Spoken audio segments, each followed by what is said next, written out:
The streets.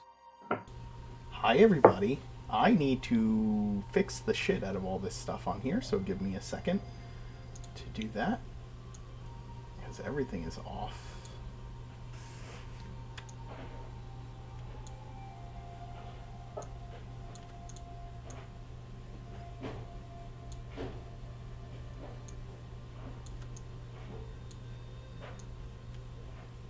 Get Alex in his Kolok spot.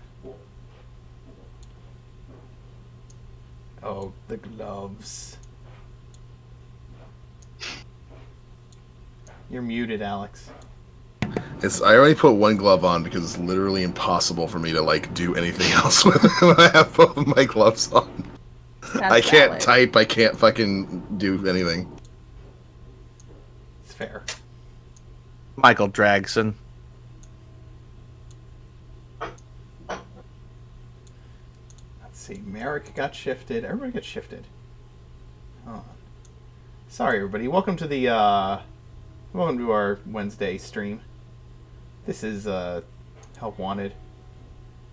Got some crazy shit going on today, which you will discover. How's that anything new? Oh, that's fair. Jakob, you're muted. So is it going to be crazy, though? Because I feel like it's going to be a pretty chill day. It's gonna be standard fare for the. Oh, it's going to be standard for the course? Okay. It's Alright, probably so gonna who's be, doomed to- actually, you're right. It's probably going to be chill comparatively, but we still have some crazy shit going on today. Because I It's don't gonna be- have Fireball anymore. Yeah, and it was standard fare. Who's doomed today? We'll find another priestess. I was thinking of Mayor. Oh. Mayors are always down for Our dinner. worst enemies, priestesses and mayors. Are we going to upgrade to, Dukes next? Maybe. I don't know, although Dance, you're gonna have I think, to fight has with that. the dance for that. Yeah, Yeah. exactly. You're gonna have Get a to duke. duke it out with them. What about a God damn it, nice Mark. Viscount? Ooh, I don't think anyone has claimed to Viscounts. I don't know if there is a Viscount. Oh. You'll have to find one. We I will make a install Viscount for you so guys that to we kill. can beef with them. I need to add something to this. Let's add an image here. So, you know what? I make the announcements all the time. While I'm doing this, somebody make an announcement about our sponsor. I can't do that. Fine. Why don't you make an announcement about our game? About your game, Alex. About my game, certainly. yeah, A spot has opened up in my Sunday game, Age of Enlightenment, which takes place 500 years before the current day campaigns in Oregon that Mark is running. It is mostly focused on discovering lost artifacts and the like, civilizations, information, history of Oregon that may have not been known by people up to that point. And the group themselves have already joined what is essentially the Valkyrian Explorers League, which is headed by Evelyn Valkyrian. That was not Evelyn. The Empress, who has set this up as a at the advice of Merwin, who is still around at the time, in order to build more on what is currently a resurgence in both the economy and the culture of the Empire. And the group themselves are finding themselves currently on a quest to the desert, the Halrian Desert, to see if there's anything that they can find there that might be of interest to them. And they've also learned that there is a bit of a disturbance going on in the below ground, the underdog, so to speak. Below. So that might also be fairly prescient in their future endeavors. But I have an open spot that takes place on Sundays at 2 p.m. EST. If anybody is interested, you can feel free to put in a submission, the application on the Discord, and I will take a look. If anybody already has put one in for that prior, when I was first advertising this particular game, and you'd like to reuse the same submission, just let me know through a DM. Yeah, I'm a honey badger. Mm-hmm. And he is one of my players, Nice. as well as Mike. Yep. I'm an annoying little rogue. Uh, I wish I wasn't so poor and busy. That's valid. Let's see if I can do this. Today's game is brought to you by Farvoco. So every month we do this thing where every 50 subscriptions, Farvoco, the sponsor that is it's a game store Yep, near local where game store. Mark lives, sends one of Mark's viewers a set of dice. I've gotten them. They kick butt. They are super nice. And in addition to that, once we hit 1,000 followers, I will be gifting one random follower a legendary bundle on D&D Beyond.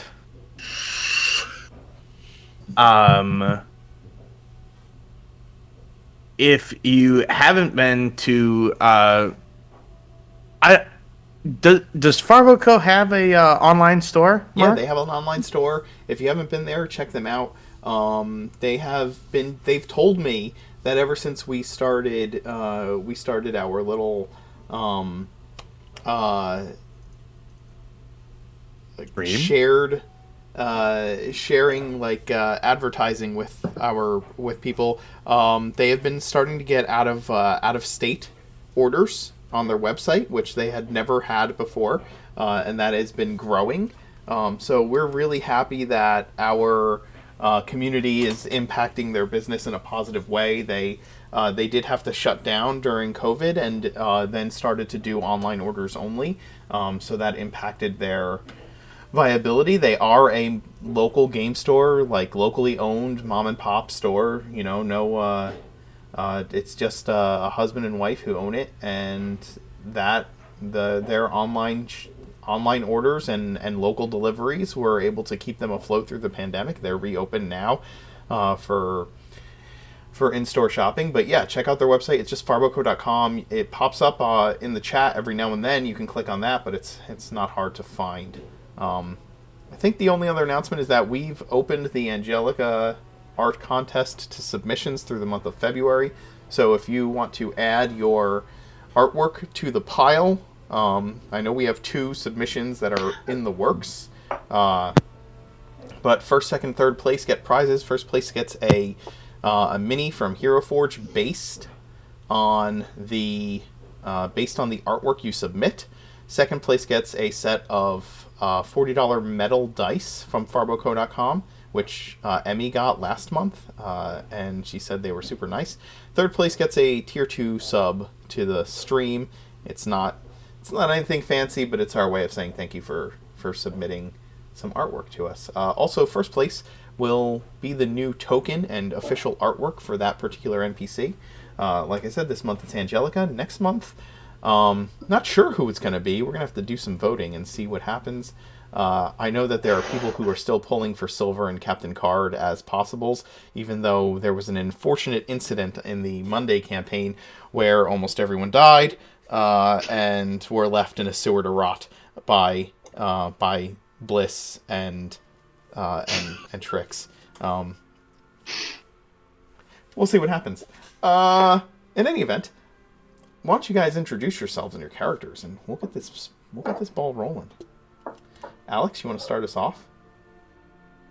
Certainly. Hello, everybody. I am Big Lundy on Twitch as well as on Twitter and such. I am playing Kolak Kator near Tuntium, the Beast Barbarian, who is the quote-unquote leader of Kolak's Crushers, which is one half of the group that we currently have. He is responsible for potentially bringing many, many wars to the lands of Oridon.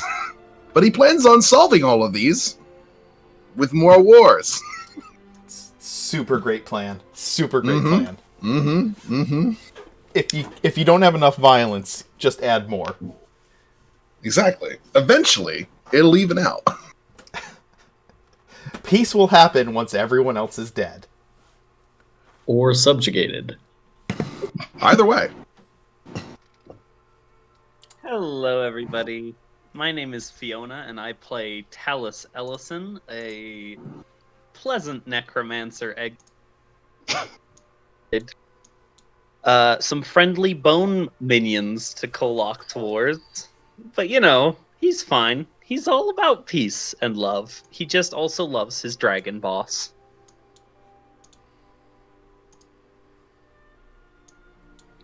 Hi. Uh-oh. Shesh the Kind Genie. Her current goals are to burn her maid outfit.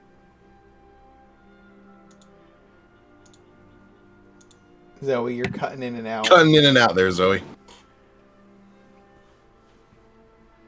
Oh no. She wants to eat chocolate-covered strawberries and burn her maid outfit. There we go. There you go.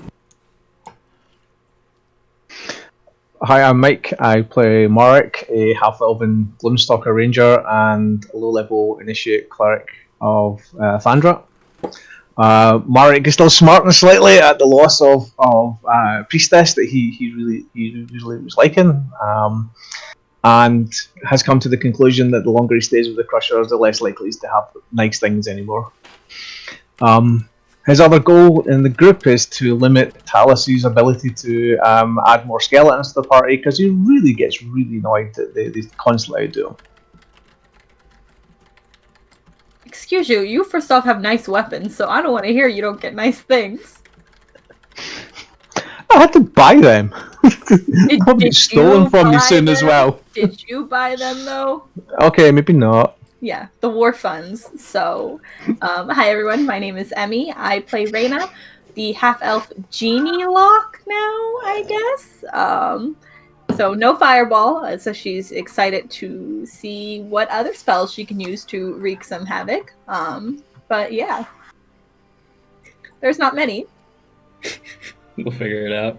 And I am Yokob, and I play Vespasian, a Pallid Samurai Elf warrior. And with my tactical spear, tactical wit, and slight PSD, I'm currently holding the team together, clearly, through all of these trials and tribulations by splitting the party at every possible turn. And it's working out. You only died once. Twice. Is that something glowing? Really counting? Like, if we're really counting, especially in that grave, I think I went down like 5 times. Is that not a light somewhere behind you over your shoulder? I know, right?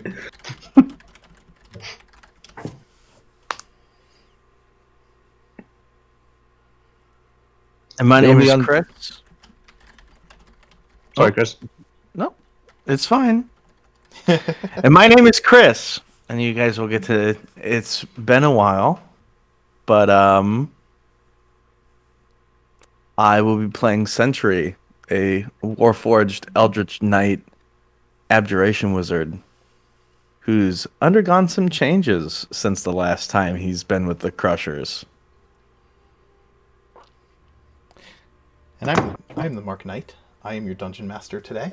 We have some interesting things happening this fine day.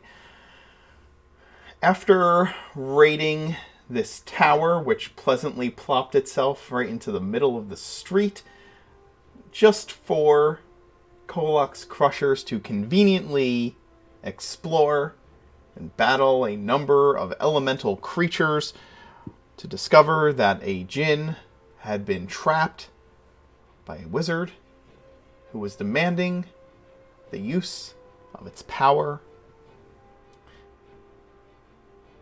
The Crushers freed said genie, who was able to restore Nethi to life, which I definitely need to change the picture on the stream, because that's still Ghost Nethi, but she is not a ghost anymore.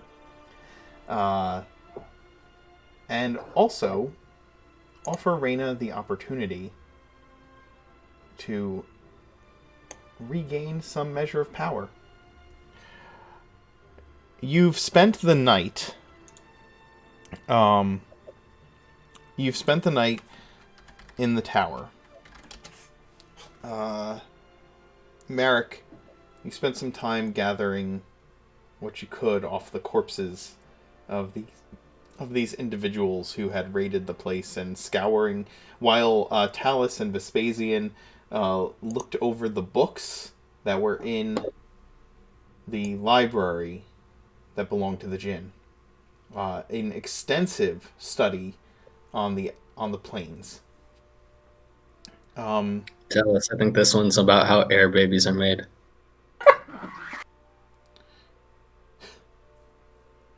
This Apparently just a gust of wind. My research. I need it.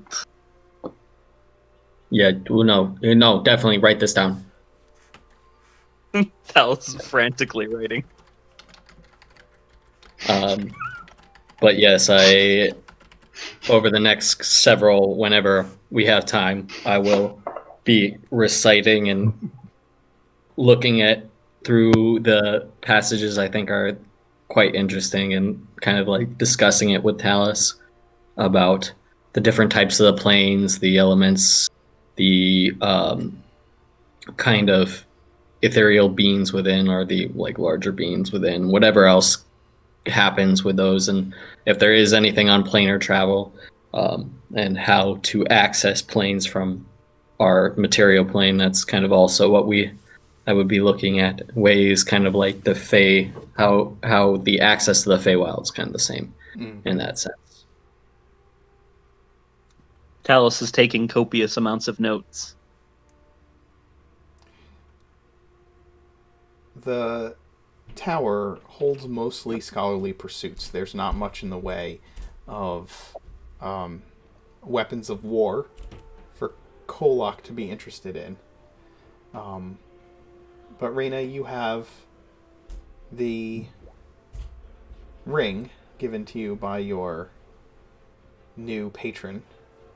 And Nethi, you are able to find... you're able to find some...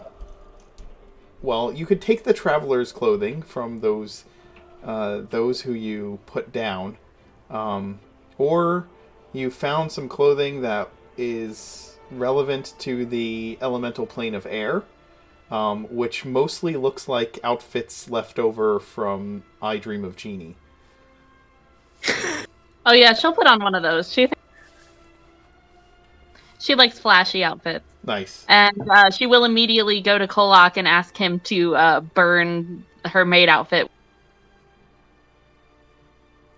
All right, you want to do like a ceremony for it, or you just want to toss it over the side, and then I just breathe fire on it? Whatever's the most violent. Okay, I've got an idea. Nethi, when your body reformed along with your maid outfit, the maid outfit unfortunately still had the like stab holes in it from when Lucy killed you. That's funny. So Kolok will take the maid outfit, and he is going to take his glaive out. He's going to pin the maid outfit to the wall, and then he's going to ignite his glaive while it's pinned to the wall so it starts to catch on fire. And then he's going to breathe fire on it so it just is completely emblazoned.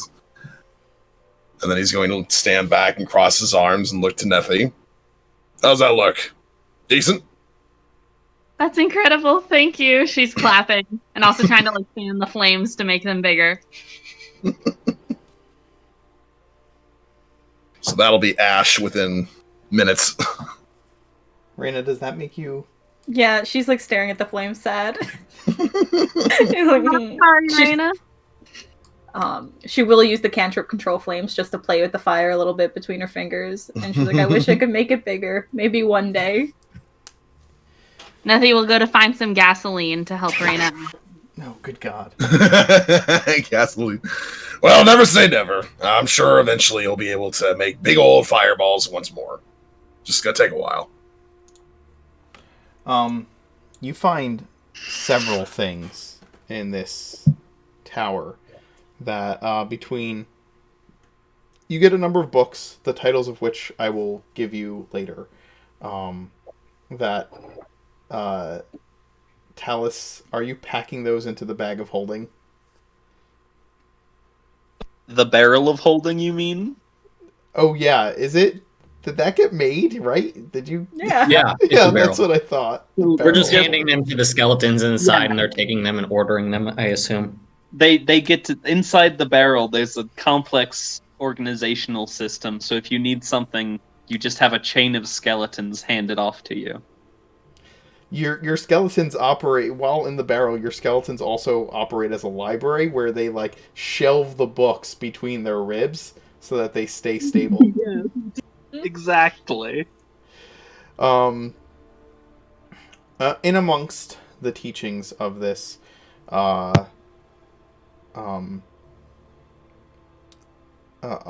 this genie, in amongst the scribblings, you do find a scroll of plane shift, and a scroll of stone shape, as well as a scroll of gaseous form. Oh. Wait, does anyone know how to use any of these? As long think as it I is do. on your spell list, you can attempt to cast it. However, if it is a higher level spell than one you can cast, you have to make an Arcana check, or it fizzles and the scroll is lost. Yeah, I think I have all of them on my spell list, but my Arcana is trash. So there's that. Talus is pretty good at Arcana, so I'll do a little checky. On the spellcaster, Talus. Well, Merrick, you search the bodies before you all get rid of them. The spellcaster, the wizard who was laying dead in the room before you all arrived, has on him a loosely bound folio that you discover are a list of are a bunch of fairy tales, some on Jinn and a few on dragons, including one about how the rain is made by dragons who carry buckets. That sounds accurate. And sandstorms are now caused by dragons sneezing in the desert. So you do find a folio with whimsical fairy tales about dragons and Jinn on the wizard who is dead. On the mage, on his apprentice, whom Kolok conveniently glaved, you find a pendant of red stone engraved with a strange rune, probably in the language that they were speaking that you couldn't understand. And you also find a brass bell inscribed with the word void in Awatha.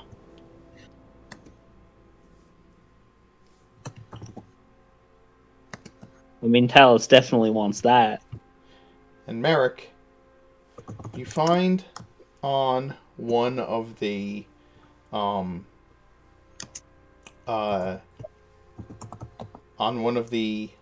guards a quiver engraved with an image of crossed arrows surrounded by 6 stars.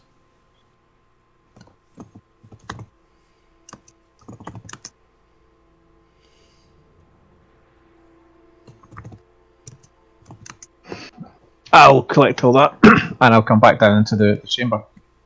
Tell us. You're good at telling what things are. Yes, if you have I can look at hand them over, and I'll let you know. I found a few bits and pieces that may be of interest. I'll put the pendant and the quiver and the bell down. Oh, there's also this bundle of notes and tales, and somebody else could be able to read it than I can. I'm not the best at reading things like this. Sounds like Mary, you don't want to read us a bedtime story? No, well, if you really want a bedtime story, it's just that can someone tell me it first, and then I can tell you it back. Yeah, it's in Primordial, I think, the stories. So. Oh god, Marik's not really good at reading. Raina is gonna eye Vespasian with like the puppy dog eyes and look at the book and then look at Vespasian. Well, Raina, now that you're beholden to a djinn, it's probably about time that I start teaching you how to read this yourself, as I'm sure you will run into this language much more often than even I have in my time. That'd be great. I would love if you could teach me. And she looks super excited. The quiver, does Mark recognize the symbol from back home at all?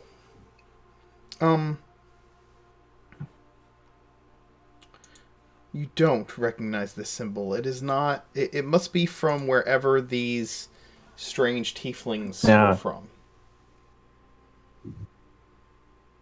Well, tell us. You're the one that's good at telling what these things are.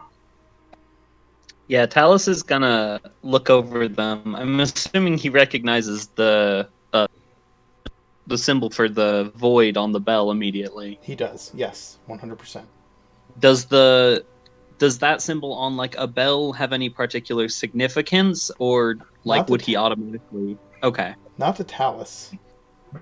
You can make some assumptions, but when you try to ring the bell, nothing happens. Like the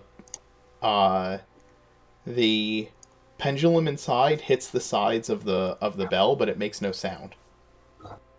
Interesting. Okay, so Talus is immediately enthralled by the brass bell, but he will start by examining the other magic items just because he figures he'll have more time for the bell later and he doesn't have use for a quiver. So we'll start by kind of studying the quiver. Talus, I'm going to send you a message about what the quiver does, and you can decide what to do with that information. Excellent. That's what I like to hear. The really annoying thing, I can ritually cast detect magic. I can't ritually cast identify because I don't get it. Well, we could all just do it by spending an hour studying things, but we... I have identify now, but I don't have a pearl.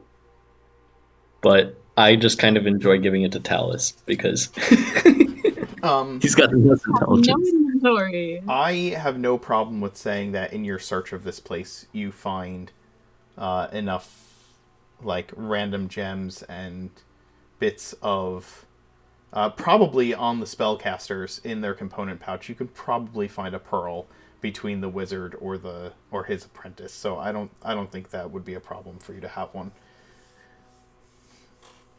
If you would like to cast Identify instead of spending the hour. Oh, well, she will look at the team and pull up her new tome book that she got now that she has her new patron. And she will point to the book and be like, guys, I know a spell now that can help us. I can be smart, I swear. Can I try? She will look at like Kolak and Vespasian pleadingly. Talus just on you go. Why Let's not? see what you can. Let's see what you can do now. Well, it's not fireball, and she will ritually cast. Yeah, please don't Identify. do that in the room. It's okay, I can't anymore. If you want to kill anyone, just make sure it's someone we actually want to kill. Okay, so who is identifying each item? Okay. Talus would be happy to hand off the quiver and the pendant, but he is definitely holding on to the bell. That's fair. Okay.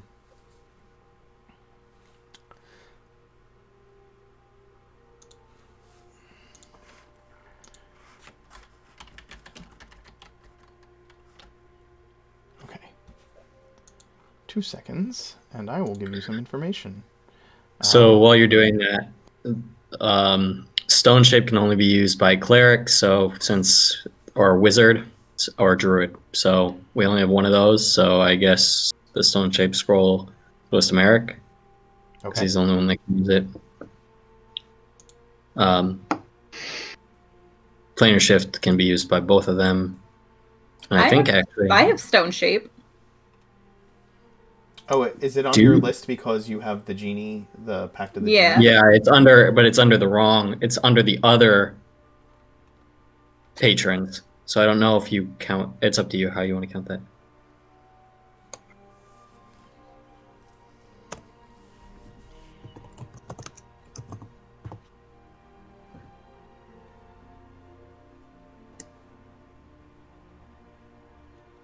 You do know you're giving scrolls that are higher level. You need the canon checks to people that are less likely to make it a canon check.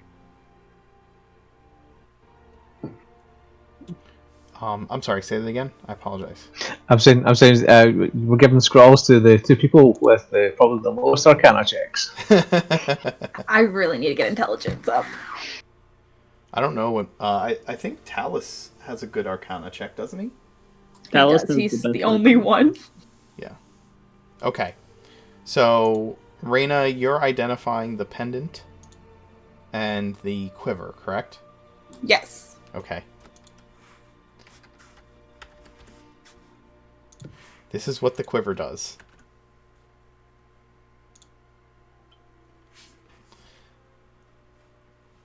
The pendant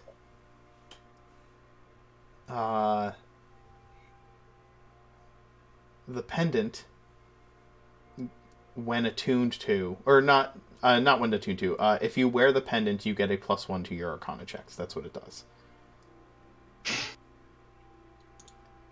And you sent me was the bow that does that? Yes, that's the bow. That's the quiver. We're not giving this to Vespasian. What? Why not? It's obviously. So if you have this, you can hide your injuries. So no. Is Reyna saying that out loud? Yes, she's saying this out loud. She's gonna look at Vespasian and be like, no. Well, secondary question though. Who else can use it? Well, I've got a bow and arrow. You never used them though. I've used it once. You use your bow and arrow He's about as actually much as pretty I good with use it. mine. Talus, you don't discover any other magical properties about the bell other than the fact that it does not ring a sound when you ring the bell. Okay. Talus will keep it for further study. Ooh, Okay. mysteries. Let Vespasian have the damn quiver. She's gonna like hold on to it for a moment. You're allowed to show us you're injured though. So if I give this to you, you can't hide your injuries from me. Okay? Is it only physical injuries, or is it also mental ones too? I think it's Oh, just you can physical, right? already hide the mental ones. So she's gonna look at him and she will slowly hand off the bow. It's a quiver. It's not a bow. It's just Sorry, a quiver. the quiver. So she's gonna give it to him. This really nice quiver, Vespasian. It reminds you of the feel and color of the cloak that you gave away. Gave away. Wow, this is a really nice quiver. It's kind of got the same pattern too. Is that Argyle? Wow. While you're wearing it, any injuries you sustain are invisible unless you willingly reveal them, and you barely bleed even when severely injured. Oh God. This is only so Mark can torture me. I hope you guys know. Like this isn't even for me. This is solely so he can like just mess with me, knowing that he can like, oh, maybe I can get him.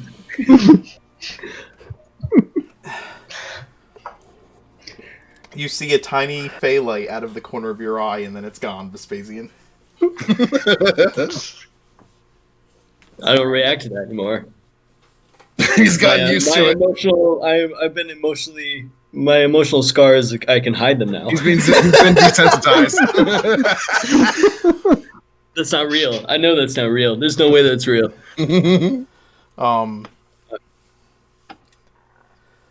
Yeah.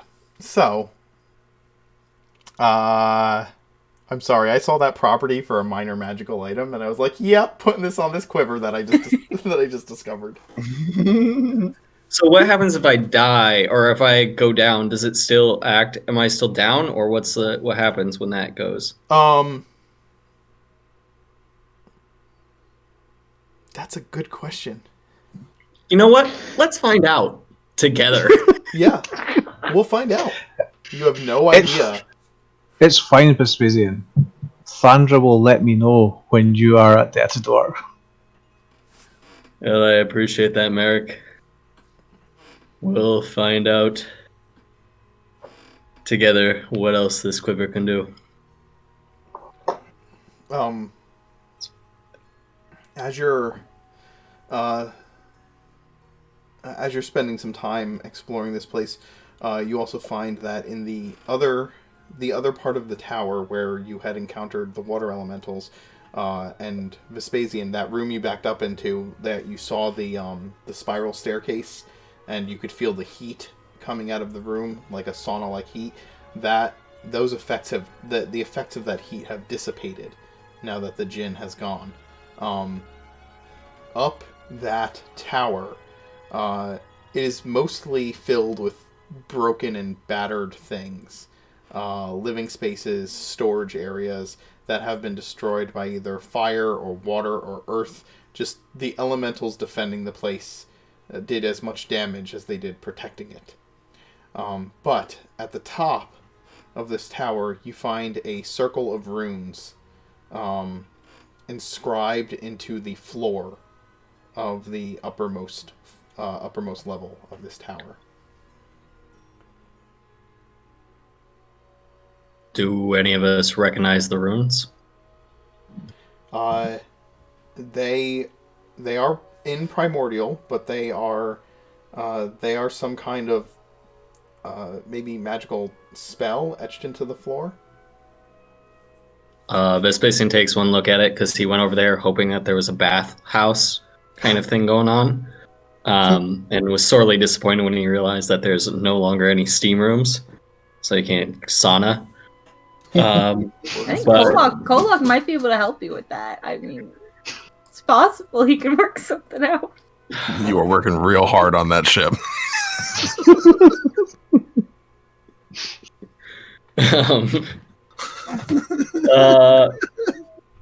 Yeah, so he'd realize, yeah, this is way above my level. Ray, Talus. Nutty. Still Nutty, right? Still Nutty. What? Yeah? Yeah, that's still your name, Kate. Just double checking. Nutty. Someone who does magic things. I guess Merrick, your I don't know what you're doing, actually. I don't know do you have magical properties? We need to talk about that later. Are you feeling okay? Don't. He's gonna start talking about his goddess and how she gives her powers now.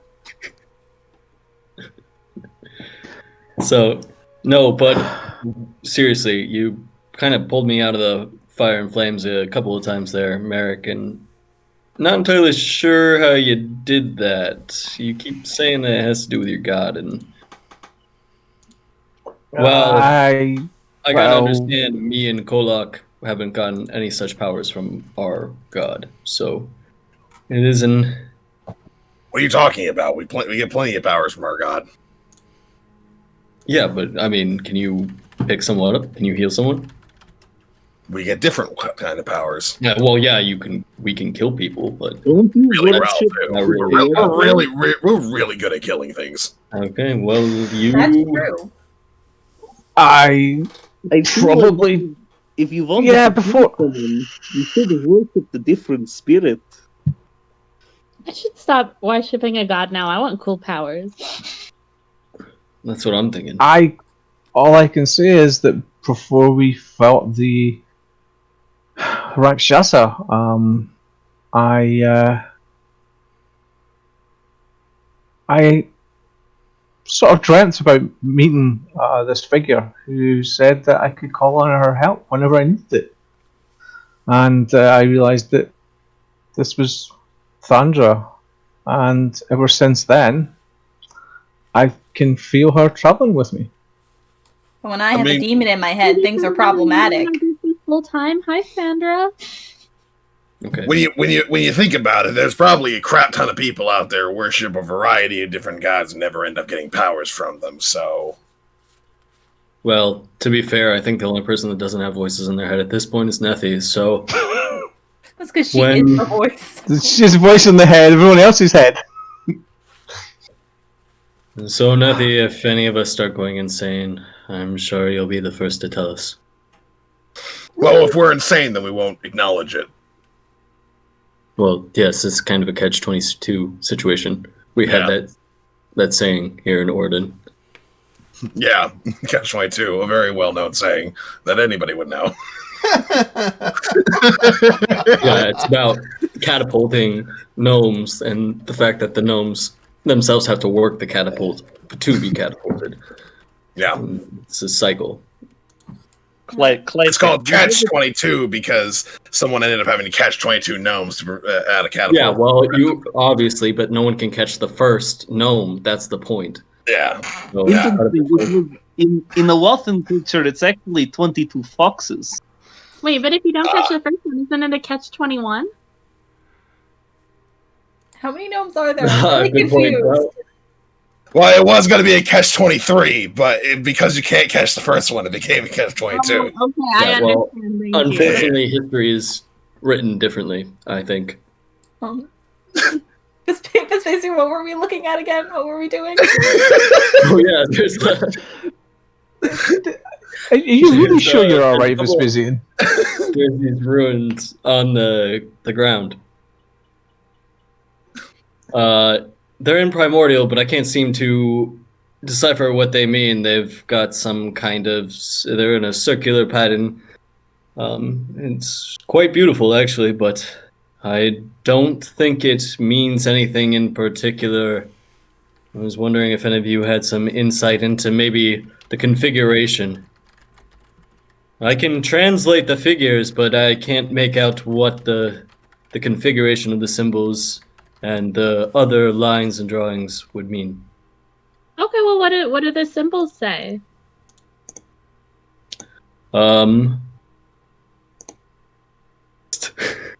There's one for earth, one for fire, one for air, and one for water. And then it seems to be, I'm going to go out on a limb here, Mark. Correct me if I'm wrong. I don't know, actually. What other symbols are there, Mark? There is an incantation of like spatial alignment. I don't know how else to describe it. It's like a GPS of... Yes. It is like a Okay. planar GPS. And seems to be, I'm assuming it's for their original place. There seems to be a larger symbol in the center here that has to do with wind and what seems to be Wind Kingdom something, but I don't know exact translation as the symbols aren't technically in the correct order. Talus is gonna kind of listen to this and nod and just sort of look at it like he would look at any like spell. If it had symbols that he doesn't recognize, he's just gonna try to figure out anything he can from the general layout of them, and Sure. Raina's just gonna blow air on the one that he pointed out as air. She's just gonna start like blowing like air from her mouth, just.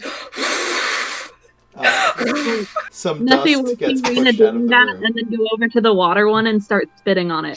Just I stop Ray really quickly. Don't blow, please. I honestly, you cast fireball and now you were just given powers by Genie. I don't want you to blow anything too far. Or Okay. I don't. Let's get outside the tower and maybe test out the whole blowing wind powers thing out there. Okay, fair enough. Am I the only one who's thinking that maybe we should phrase things a little bit better? Why? Raina's gonna look at him very confused. confused. Listen, I like only half understand pretty much everyone's sentences, so I think everything sounds fine. Okay. Thomas, give me an Arcana check as you're looking at this thing. Sure. This is a teleportation circle. Key to this location. One of those teleportation circles I hear so much about. I've never seen one before. How does it work? It makes it easy to teleport here. That will be useful if we need to visit the buddy again. Or if we need to get out of a scrape real quick. Does anyone know how to teleport? I was about to ask the same thing. Not me. I leave that to you guys. You're the magic folk. You know, I thunder stuff. Well, it's not that kind of teleport. What does that mean? What other kind is there? Longer range, like for really long distances. I'll be honest, I kind of neglected that part of my studies. I was planning on it, but then the whole necromancy thing, Well, I know that there's one or two that exist between the Feywild and this realm. I've heard of them. I've never used them myself. Well, maybe if we ever need to come back, we can find another circle and move between them. Yes, I think it's best to know, though you need to know which circle to go to. So I would suggest that we write it down as to not forget, because I know that it is... You need to know the correct configuration of the symbols in order to project yourself to that location. Though I do not know all the ins and outs of how it's done. I should take some notes on this. I will replicate the drawings. Talus, as you're doing that, do you remember how in Ridgefort you had gone off into a secluded part of the Hall of Morrigan to first conjure Grimm? Yes. This, for some reason, when you walked into this room, it reminded you of that part of the Temple of Morrigan, and you realize that you hadn't had as much magical study at the time to recognize it, but that you were sitting on top of the runes for a teleportation circle in Ridgefort when you were conjuring Grimm for the first time. Interesting. Okay. Talus is going to kind of, as he's writing them down, he stops and he's... Wait a minute. This... I think I may have seen a teleportation circle before, after all. I did not recognize it. I believe there is one in the Temple of Morrigan. We can visit Orica whenever we want. That's kind of where our destination is, so... Could you use this to take us there, Talus? Oh, I absolutely have not been studied. It's like I said, I meant to look into teleportation. Well, but, So, do you not think that we would be able to make use of these then? Oh no, we will be able. I can start the research up again. I just don't know how to use them yet. What if we just kind of finagle it? Like, just try it. Just, like, use magic on it. The last time... Is that how that works? You just go magic, and then I tried to just kind of use magic to call my dad to remember, and then I couldn't talk for a while. So I'm a little cautious about that when it comes to transporting our physical bodies. Yeah, but how bad can it really get if it's a teleportation circle, right? The worst that could happen is we could end up in the Nine Hells. Don't we want to go Which, there anyways? to be honest, we do kind of want to go there, so. Yeah, let's just try it. Let's just like put some magic in there. See what happens. This is All just right. like thinking about two In people. for a penny, in for a pound. Let's go. If we can Actually, make I this think- trip a lot quicker, then that would be great.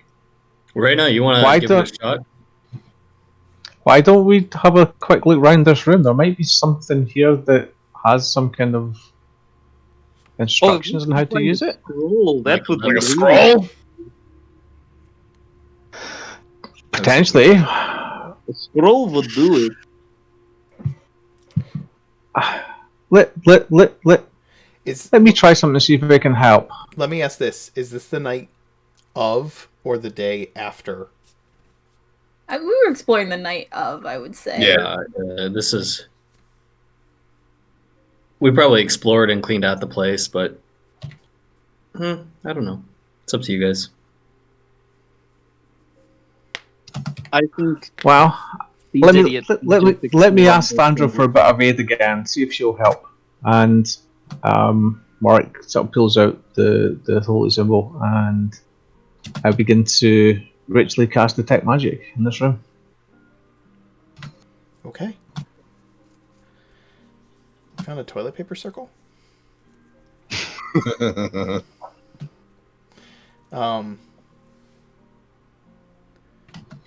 You begin to ritually cast that.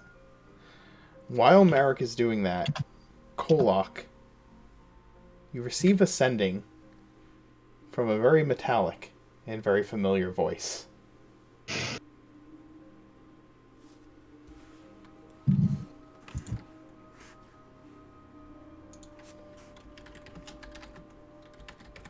Kolak. It's good to talk to you again.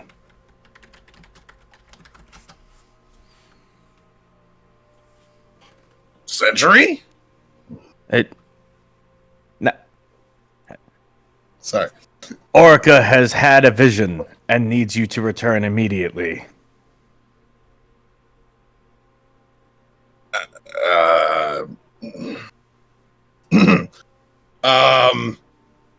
Well, Talus and Lucy. we are on our way back. Still gonna be a bit, but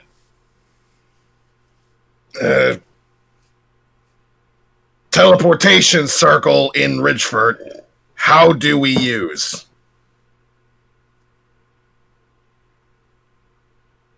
Could you Kolak, who are just you like, talking to? pass us a teleportation scroll?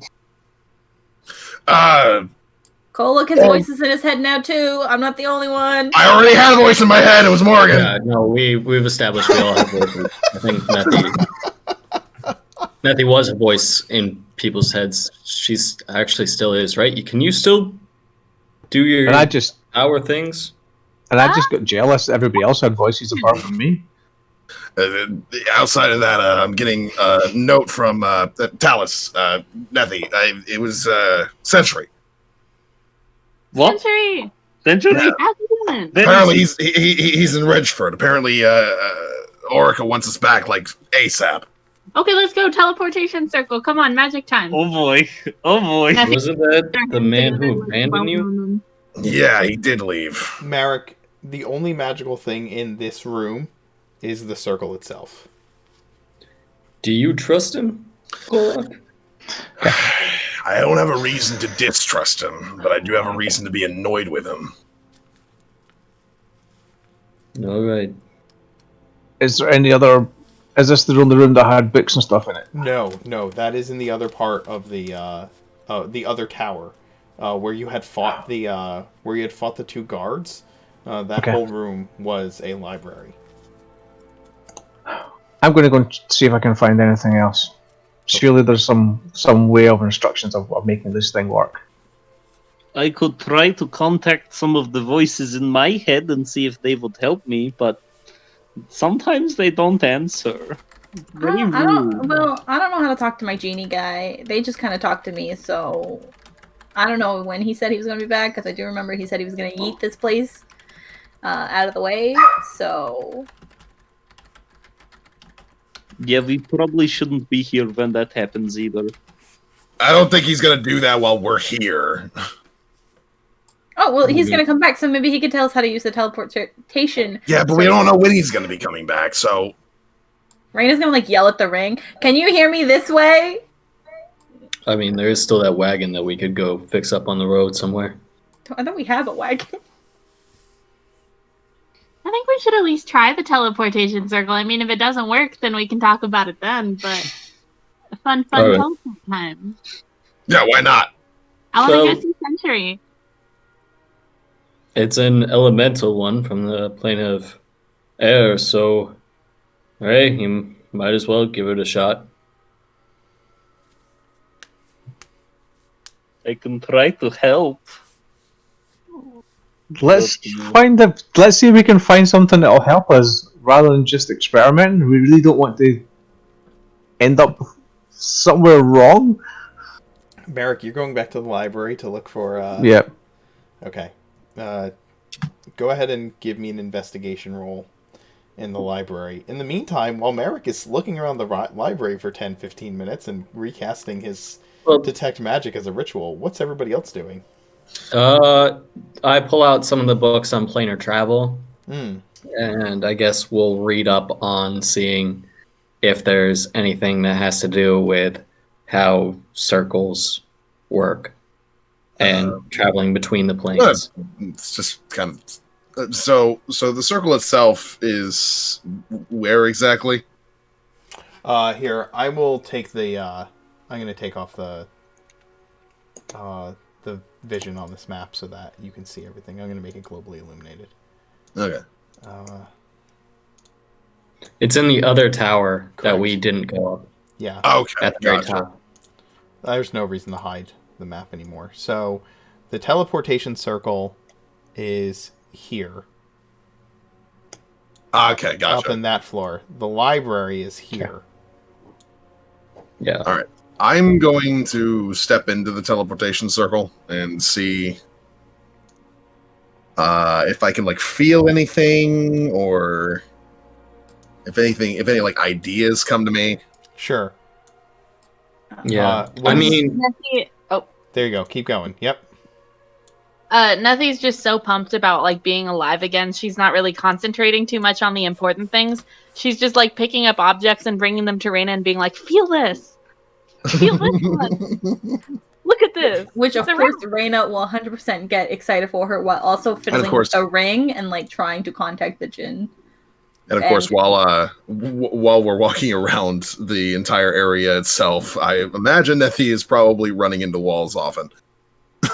yeah. She have to roll to see if she can make it.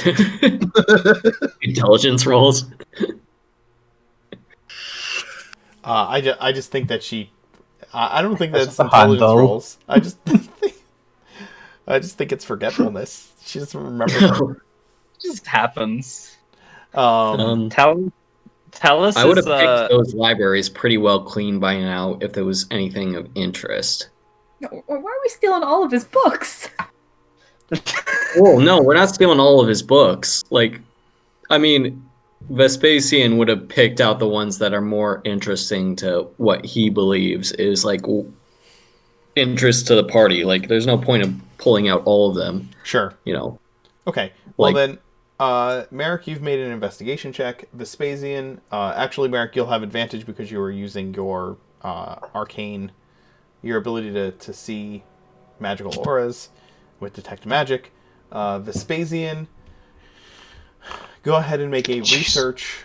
Give me a research roll, trying to scour through these books to find something Okay. that might be useful. I think that would be Arcana if you have it trained. Talus, you were trying to figure out. Well, hold on, we'll get to you. Nethi is just excited to be able to touch things again. She probably does excitedly run into some solid object at some point. Reina is excited for her and trying to talk to the ring, and contact her new Jinn friend, who seems to be radio silent at the moment. He did tell you he needed to go and rest. So he doesn't seem to be in communication with you. And Kolak, you move into the center of this circle to see if you can feel anything interesting. And though you can kind of sense some kind of almost like a metaphysical static, you're not sure that you can do anything with that to make anything happen. But you can tell that there is some kind of energy stored within this circle. Talus, are you trying to pull one of your crazy cast a spell that you can't actually cast things again? Right now, I actually had a dumb idea. Talus, I love that. Talus has just received a shiny new trinket, in the form of that bell, and so he's just gonna keep trying to do things with it until it does something. So right now, he's just kind of ringing the bell. Obviously, it makes no noise, but he just is also reaching out with his mind, just calling like, "No one? Is this your bell? Is that what this does?" As if he were like beckoning a cat with the bell or something. He's just reaching out with his mind, like, maybe that's what this means. So he's just off in the corner doing that. Oh god. Talus, It's not a smart decision, yes. make a religion roll, please.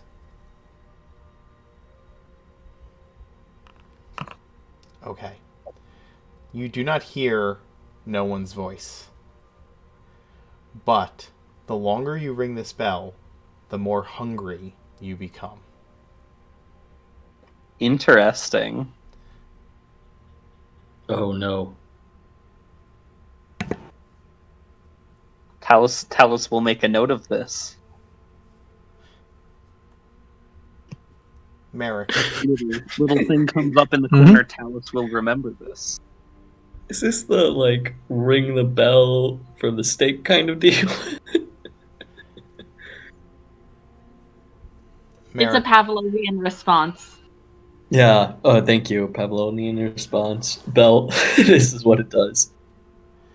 You are looking through these. You're looking through the library for anything magical. And let me ask you this. Can you... actually, I'll just... You find a pair of scrolls, but you can't read them. Well, actually, I think teleportation circle is on your list, isn't it? Alright. Eric. Yeah. Okay, then yes, you find a scroll of teleportation circle. You can find a scroll. You can pick out the scroll. Oh, sorry, it isn't, but whatever. Yeah, it might be. You know what? No. I know why I made that mistake, but don't worry about it.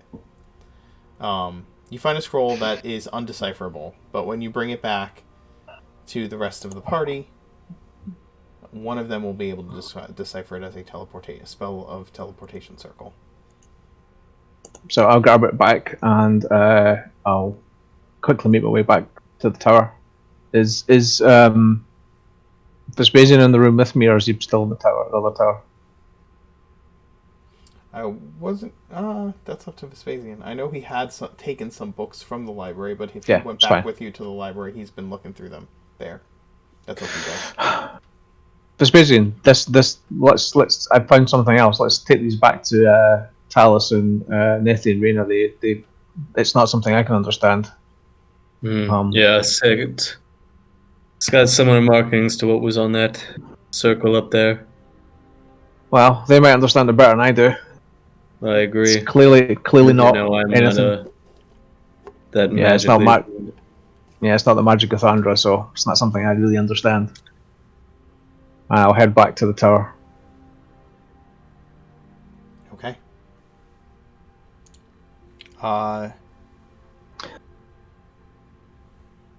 Talus, Reyna, Nethy, maybe one of these can help. Talus will look, Yeah. and he can recognize a scroll of teleportation circle. Yes, Oh, you Same can. that's with perfect, actually. That's exactly what we need. Excellent. Go. See, Mrs. Tail is you just wagging have like a dog. you just have a bit of faith in Thandra, and she'll guide us where we need to go. Thandra seems like a very useful great spirit. I'm finding so. It's a Is shame she there doesn't like my children, though. No, I don't think she actually would like your children to remain around much longer. It's fine, I'll make better children and she can love them instead. Don't let your skeletons hear that. Oh my gosh. No, listen. It's going to be the same skeletons. They'll just be all grown up. They're like little infants right now. No thoughts of their own. But I will Baby fix skeletons. them anyway. They're babies. They're my I think that's a precious- conversation for another day. I'm not sure that the skeletons should be around indefinitely.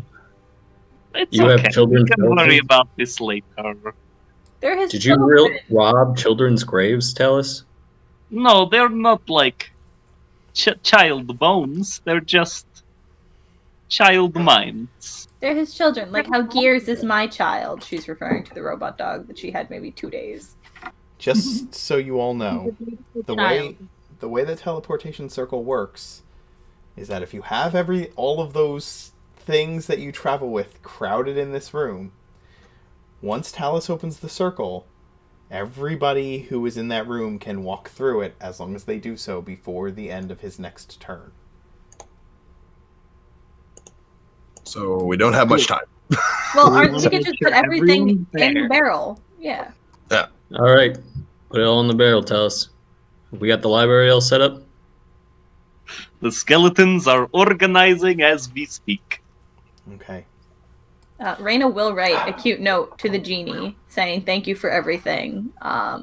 You're really cool. Sorry, and P.S. Sorry he took some of your books with a heart. So in order Tell to us, do this, tell us, I are you need to sure roll you can one. connect this back to the other one? I feel reasonably confident. I've seen it like once or twice. It's a place I'm mostly familiar with. Okay. He does I hope- not fill you with intense confidence. He does fill Nettie with intense confidence. He does feel Kolog with intense confidence. It never let us down so far. Enablers, Oh. both of you. Okay. Yeah, once everyone is in the room and Talus tells everyone to get ready, he will try to open the teleportation circle back to Ridgefort. I will, just to be on the safe side before he does that, quick prayer to Thandra again, and I will cast guidance on him with a prayer of, please make sure we get there in one piece. And I'm gonna help Ray sign her letter in Primordial. Very nice. Do you add the part where I say he's stealing your books? No, I read it and I look at you. Don't worry, I'll make sure we return them. We know where to reach him now. We can come back. Okay. I promise. He'll get his books back. Talus. I need you to make an Arcana check. Whoa!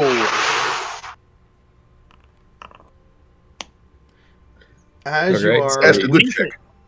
Do we click our heels 3 times and we're just off? Talus, as you confidently say that you are sure that you can get everyone back, you begin to picture the place you were sitting when you cast Grim in your mind, and the memory is more fresh than you realize because that was such an important moment when Grim first came to you. And you begin to see the sigils of that place clearly and pick them out. It's almost like recording music, recalling musical notes to your mind, like a song that you remember from your past. You begin to read the scroll, and in a trance-like state, you start to scribe the symbols onto the floor in a circle. They glow blue, and before all of your eyes, a bluish circle of light opens upon the floor. Who walks in first? I'm jumping in that sumbitch. Yeet! Nothing cannonballs. So we Raina cannonball will follow together. Nethy. Nethy and Kolak both do a tandem cannonball right inside. Very good. Talus will wait for everyone else to go through the portal. I'll take one last look at Talis going, I really hope you know what you're doing. And the Marek steps in. Yep. Ray, are you ready? Yeah, let's do it. All right, and Vespasian starts to kind of roll the barrel into the hole and jumps in with Ray. Yeah, once everyone is through and all the essential items we've packed are through, Talus is gonna jump in after him. Grim barks excitedly as he looks at the circle, and you pick up the pup and launch yourself inside. The light fills your vision momentarily, and as you pass through the spell that teleports you, you land in a break. We'll be right back.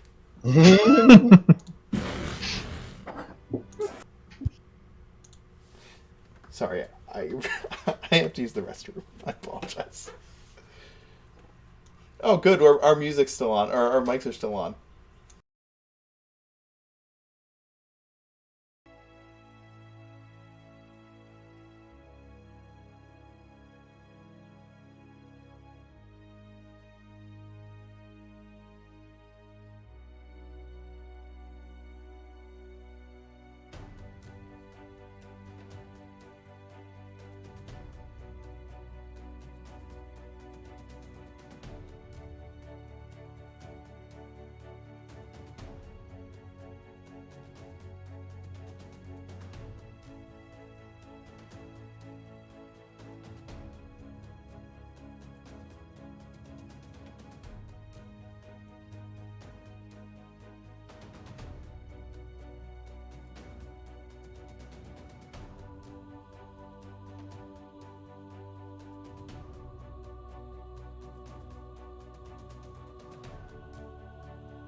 technically, whatever. We gotta go kill a mummy mayor and a Yeah. mayor of a fort and a mayor. As I've said, the new motto of Kolok's Crushers is a barrel for every mayor and a mayor for every barrel. Yep. When you step Each out mayor of according to his needs. Do you still have the head? Century. Yeah, I do. Century. Yes. You have been in Ridgefort for not very long, to be honest. You left the cabin on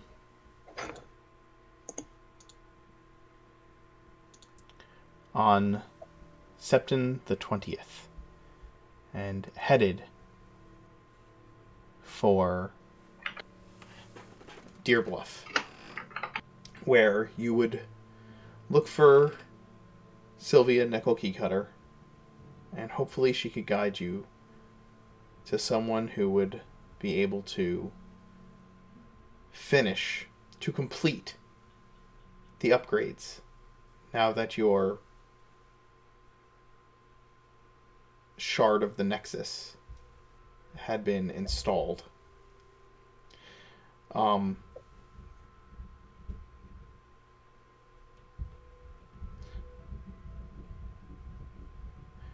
You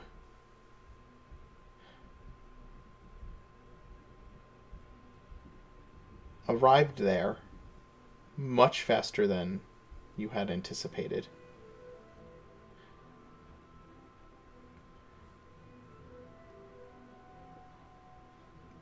By magical means.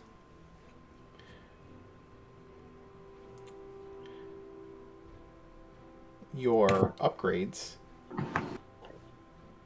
were rapidly taken care of when you since you had received a message from Orica asking you to return with some great urgency.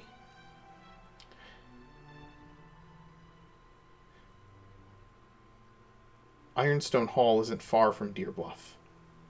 And in fact, that is where Sylvia had guided you to go find your repairs and your upgrades. You had been handled there by some artificers and then transported by them back to Ridgefort. It is now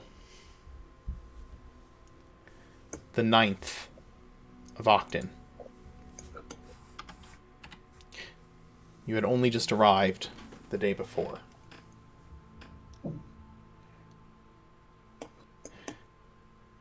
You are standing there speaking with Orica in the temple. Hi, Orica, I missed you!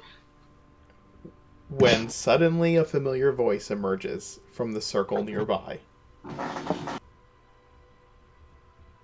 Teleportation is not ideal. Talos is just on the ground again, as he is sometimes after casting big spells or failing to cast big spells. Kolak has landed basically entirely on his back as he cannonballed into the circle earlier, and he is getting up and kind of like rubbing in the back of his head. Stone floors, great. That is definitely the greatest thing to land on.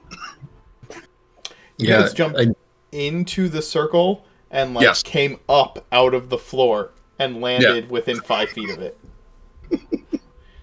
I should have just told you guys you can just walk through this thing. Yeah, Elf Squad just walks out gracefully, like nothing. Raina and Vespasian are just like rolling the barrel out of the circle, looking at all of you on the ground, like, what the fuck is wrong with you? Look, it just seemed fun at the time, okay? Actually, Kolak, it could have been worse landing on a stone floor. Could have landed on you. Hey, I am a very cushiony object to land on, okay? He's very warm, as she recalls from when Nethi was Kolak and they cuddled. And it was great. Mm-hmm. I am very naturally warm. Good job, Alice. We're still in one piece. Thank you. It was more disorienting than I expected. He says this I still will- down on the ground. I will go over and I'll help Talus up. Well, thank you. You are a good boy. Yeah, so I've been told. In the Hall of Morrigan, which is very similar to a Viking longhouse. The walls are these heavy wooden walls. The floors are these slabs of stone.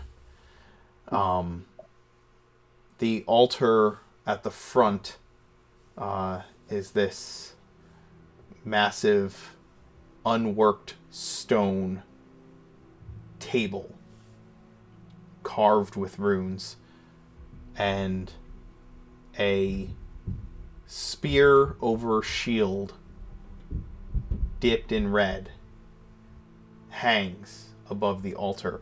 Along the walls are banners and shields of various fallen warriors and companies of soldiers. Long tables run down the center of the room. I'm sorry. At the head of the room, near where the teleportation circle is, stands 3 figures. A warforged in a red cloak with a sheathed longsword on his person. A woman, tall, with a long blonde braid that is tightly woven, and priestess's garb that looks more like very orderly chainmail covered by leathers and fit for battle. And beside her, she also, by the way, carries a sheath for a long sword on her hip, and out of that sheath is a handle that is far too long and heavily balanced to be for a long sword. It is wrought with symbols of an eagle. And beside her stands a young man with longish brown hair, a greatsword on his back, and wearing plate mail. The 3 of them stand and look over as the spectacle of Kolok's Crushers and the elves that he has met come tumbling or walking out of the teleportation circle. It's full as ever, I see. Century. God damn it, I haven't seen you in a while. So, Sentry's had some upgrades since the last time you saw him. Instead of one eye, it is now looks to be 7 smaller eyes, sort of situated in a hexagonal pattern on the front of his face. They all move independently of one another, giving him a far broader perspective visually. The plate armor that he had been wearing... Huh? Glad you clarified. Yeah, of course. The plate armor that he'd been wearing since the killing of the warband chief has been I want to say it looks a lot more stylized now. With there's like an unearthly glow to that kind of appears between the plates. It's brighter near the chest and sort of fades the further out it goes, but it does reach all the way to his extremities. Whereas before, when you saw him, his body seemed his form seemed kind of lifeless. This one is very much more animated and fluid moving. He still wears the red cloak with the Kolox Crushers symbol on the back of it, and that's actually the first thing you see when you come tumbling out of the circle, as he was looking at the door expecting you people to enter like normal people. He knows better than to expect normal. Yes, he should have known. He carries with him just like a shield that's strapped to his upper right, like the upper arm of his right arm. And even though he doesn't have the capacity to like form an expression, you can tell just by like the way that the individual little eyelets move that he would be smiling if he could. When Sentry looks to Kolok, Kolok has a couple things kind of like just strapped around him. He's got his oversized longbow from before. He's got his glaive that he had when you were with us last, and he still has the Kolok's Crushers flag on the back, strapped to the glaive, and it is currently just kind of flowing normally off of it as he stands and tries to look official. I believe we've been summoned, right? Yes. Who is... Oh! I see Talus, but where is Lucy? Neffy is running up to hug Century. She's a tiefling you've never seen before, and she's not used to being corporeal, so she does just kind of like smash into you, and then she can hug you. Actually, I was just gonna have Sentry like put his hand on her face to prevent her. not like stiff arming her, but just like sort of just like catching her face, and then just kind of like. Who is this tiefling? Just, like windmilling her arm. It's Lucy, okay? It's Lucy, but that's not her name anymore. You have certainly changed, Lucy. Didn't you? You're all glowy. I am. Good job. It is good to be one of the group again. I'm glad you didn't die while you were away. Me too. Speaking of, I'm still mad at you for that. Next time you leave, you gotta at least tell everybody beforehand. Yeah, you just ran off. I promise I will inform you should a similar situation arise. I see that recruitment has been successful. Less recruitment, more joining forces. Dance. That's what it was. Considering you abandoned their friends in their time of need. Unfortunately for you, they needed you almost immediately after you left. Yeah. You just happened to be stopping by. Wait, I thought we and were I looking accept for Kolok. responsibility for that. Regardless, It's Orica says. yes. Sentry has returned. Sorry, priestess. When I called him. And so have all of you. I am Orica, priestess of Morgan. Have you, the three of you have been here, did you stop by here on your way to Bronzefall Hill, or did you not? No. You all went to Bronzefall and then directly to Riverdam Raft, correct? Mm-hmm. Okay. Yep. Yeah. We haven't been back. Yeah, the elf squad has not met Orica before. Okay. Yeah. I've been told to go meet Orica. That's it. She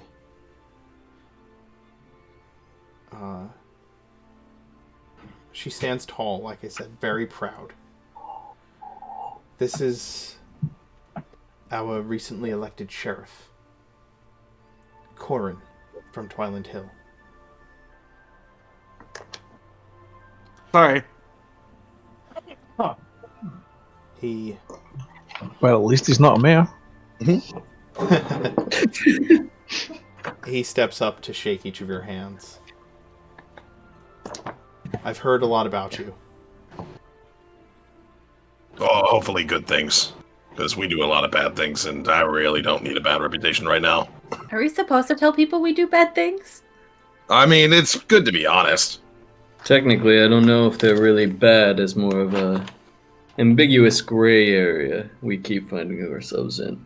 Yeah. Tomato, tomato. Most people don't really bother with the gray. They just say good or bad. Orica, I missed you too. Nothing's gonna try to run up and hug Orica. Orica stiffly, pats you on the back.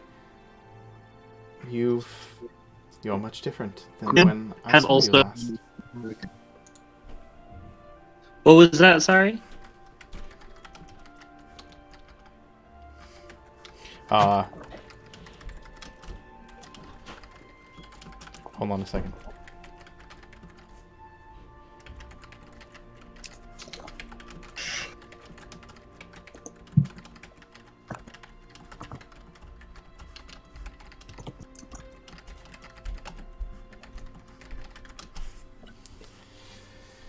Where was the sheriff from again? Twiland Hill. Twiland Hill. Got it.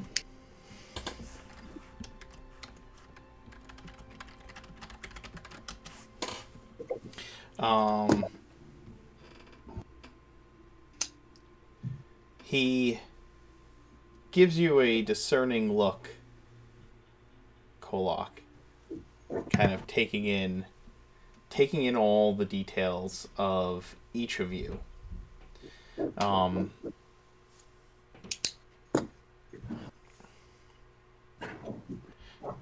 All I've heard is that you helped defend the town before I got here. And it seems to me that fighting is going to be something that happens more frequently around here. It'll be good to have people who know what they're doing. The militia that we've been putting together, though they're decently armed, they're still just mostly farmers and tradesmen. Not a problem. We more or less know what we're doing. We should have reinforcements on the way soon enough. When we got here the first time and defended the town, it was just a couple groups of quote-unquote bandits. Obviously, Red and Burr soldiers disguised as bandits and some bugbears that they were teaming up with. Took care of both of those camps, but bugbears did not take very kindly to that and decided to send their full-on force straight into Ridgefort. This feels like deja vu. Is this deja vu? A little bit. So, hopefully, after all the crap that we've been giving the bugbears over time, and the fact that we killed their leader, well, the leader of that attacking force anyway, they won't be as much of a problem, and having more numbers will definitely be good. Says, go ahead. Go ahead, Spacey. Oh, okay. I was just going to say, the dwarves, they have arrived, right? From Yes, that's exactly what Orca was going to tell you. She tells you Lord Bronzefall has already arrived with his men. And his hammers? And his hammers. Does he bring any word from the north? From Drakengard? Word has reached Drakengard. We've received word that they will be sending aid as soon as we can. As soon as they can. Have the halflings from Riverdam Rath arrived yet? Unfortunately, no. You've skipped ahead of them, I think. Yeah, because we went poof with magic. Yeah, we kind of got halfway here with the teleportation stuff, so that's good and convenient. Hi, I don't know how long teleportation lasts. We could have been in the teleport for a week before we reappeared. Either way, this gives us valuable time to plan our assault. Right. That's one of the things we need to speak of. Let us sit, please. She motions to one of the long tables at the room.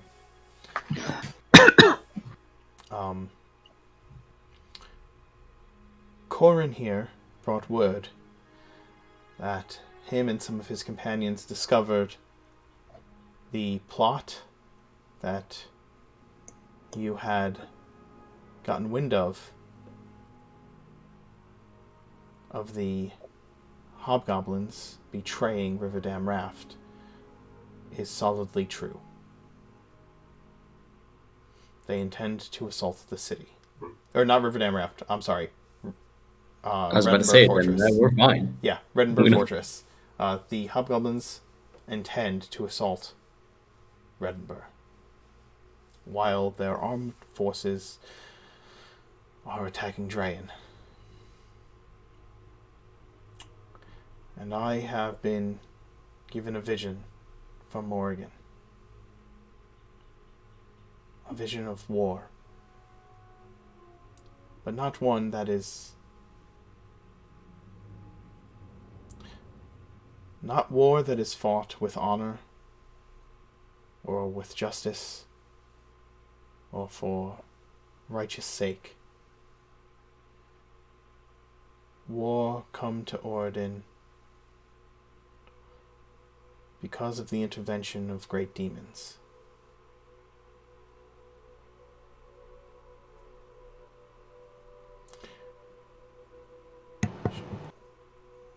How do you know this? I was in my meditative prayers when the goddess came to me. And my visions have been corroborated by some of what Corin knows due to those he had met in Twiland Hill some time ago. Kolak. We did encounter a creature when we originally travelled to Ronsfall Hill. It was bound in a cave, but we managed to banish it. Then that wouldn't be the case. What is a We century? also came across Rakshasa. Hold up. Quite far from home. What's the thought, century? Did you ever manage to investigate beneath the city of Reddenburg? We didn't go firsthand, but we know full well exactly what's down there. Are you sure? I am. There was I connected to something by the first time I came to the town. A hammer. Yeah. It told me that there was a hammer. There's a mummy that is the cause of the drought, but it is connected to a demon lord. The name that was given to me was... Give me a second to look it back up. Where the notes? Sakamon. Orica says the name at the same time that you do. Ooh, that's creepy. Did you guys practice that? It's a cleric thing. Yes. Zakamon is not the only one of these demon lords that has come into the world. That is what Morrigan has told me. Zakamon has been influencing the drought in this area through that mummy lord that you've spoken of, apparently. But also it has been corrupting the minds of the men in the city of Reddenburg Fortress, priming them for an unjust war. The chaos that is coming to Oregon. It will spread. By the autumn equinox, the world will begin to shatter under the heel of these creatures. The assault on Reddenburg must start sooner than you had intended, Kolak. We might not have the time to wait on the halflings then. Could we not undo some of the damage done by this mummy by vanquishing it? Well, we have to see if we can time it between that and the assault from the hobgoblins. We don't want to get caught in the middle of something, especially with all the innocents now in this village. The destruction of the Right. mummy is high on my agenda. I swore on oath that I would destroy it. So if I understand the situation, if I What? understand, It doesn't help if everyone dies in the process. if I understand the situation correctly, the bugbears are going to be attacking Redenbear, since there's very few things to defend it, which was kind of our plan. So, cheaters. Secondarily, we need to make sure they don't take Redenbear, because pretty sure these bugbears are also being organized by demon lords, so they're probably going to be solidifying that base to prevent anybody from interfering with the mummy lord taking a whole bunch of crap. There's also the matter of the Factorum beneath the city. Don't forget, Of course, that is where we were built. but we have there's a lot of things to consider right now. One of them being that we have to attack Redenbear and take it before the halflings get here, but the halflings are going to be somewhat instrumental towards being able to hold it, as well as being able to investigate the area, because the underground tunnels are made for somewhat smaller folk, and the halflings can get through there pretty easily. What if I present a third option? We allow the hobgoblins to lay siege to the Redenbear fortress, and while we sneak back behind them and hit them at their heart while they are out, and our forces have not yet arrived, so it would not hinder us at all to go take what we have always looked for, Kolak. I like the idea of attacking them during the siege, but I don't like the idea of only attacking them from the back while they're sieging the front. We know firsthand that there's not a whole heck of a lot of soldiers left at Redenbear, because they, trust that their bugbear allies aren't going to take it while they're gone, and of course they were wrong. Here's my thought. The halflings aren't going to get here until after we have to already have Redenbear in our hands. So we leave somebody back here to greet the halflings when they do arrive. When the halflings arrive, they will follow in our footsteps, so to speak, but they will wait outside of Redenbear, and they will attack the hobgoblins from far away. Most of them are archers, after all, while we defend Redenbear, picking off different hobgoblins, doing some guerrilla warfare tactics and the like to make sure that their numbers go down. Meanwhile, we have control over Redenbear itself, and we can position our own people on the walls of Redenbear to start taking out numbers as well. One thing that I know that they have at their disposal, and one thing that we're going to need to be fucking ready for, is this massive gargoyle that they have on at their beck and call. We saw that during the first attack on Ridgefort. If we don't have Redenbear, then that gargoyle is going to be a major thing that they can just take anything with and keep anything with. So we need to make sure that we have all of our people positioned so that we can not only whittle down their numbers, but make sure that gargoyle doesn't end up breaking down everything. What people? Look around, Kolak. We don't have any forces here. That the is dwarves one. haven't arrived. We have no one to take the city. I mean, some dwarves have arrived. Bronzefall's men are here. Just to clarify, Bronzefall's men are because here. I was about to say, when you said it last time, you made it sound like it was like we have now got, even with the halflings, we would have 2 handfuls of people. Sure. Like we have the at dwarves that you max have, maybe 50. You have probably, you do not have an army. You have some skirmishers, right? Like Yeah, and I'm talking about, that's like able fighting people. We have maybe 50. Yes. Unlike the rest are women and children. And like non-able-body like fighters, like not really women. I know what children, you meant by that. I know what you meant by that. But you know what I mean. Like, so here's the problem that I'm having with Spacian. If we allow the bugbears to attack Redenbear first, they will take it very quickly. And then when they take it, they can go on in there and defend themselves from there. And then Reddenburg has become a much more difficult place to lay siege to for us. And then that maybe we can do it over an extended period of time. But we don't have a whole heck of a lot of time because we're trying to take it before the guys from Reddenburg come back from laying siege to Drayan. So what happens if we do take it first? May I interrupt? Yes, priestess.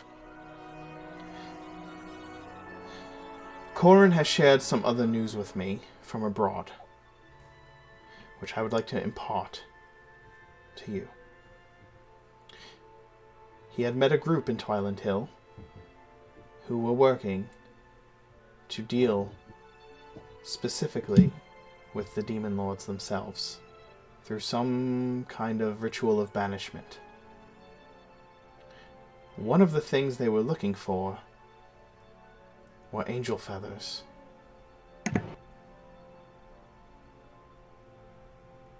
That's why those are important. I believe that our purpose, sent to us by Morgan, is to get those feathers. To get them from her spear. That's why she said the feathers were important. She said that to me in a dream. I had no idea what it meant at the time. And where are we supposed to find angel's feathers? It's on the spear of Morgan. On the spear of Morgan, there are angel feathers, specifically from hers.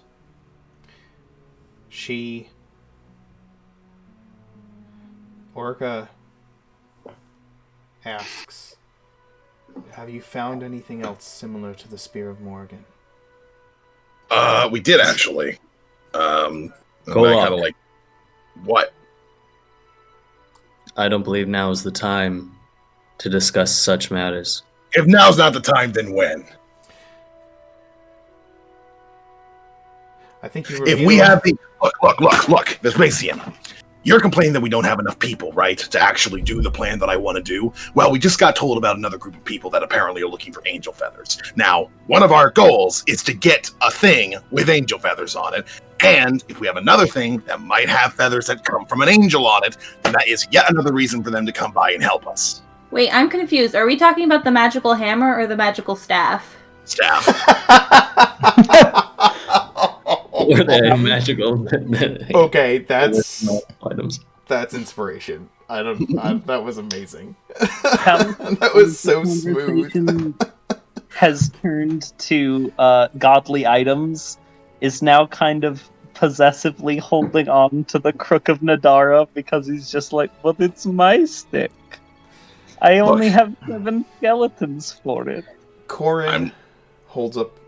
Corin says, I don't know where they are, but I know people who can get in touch with them back in Twiland Hill.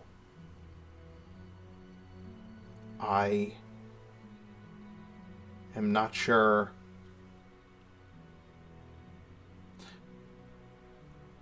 I don't have the ability to contact people magically.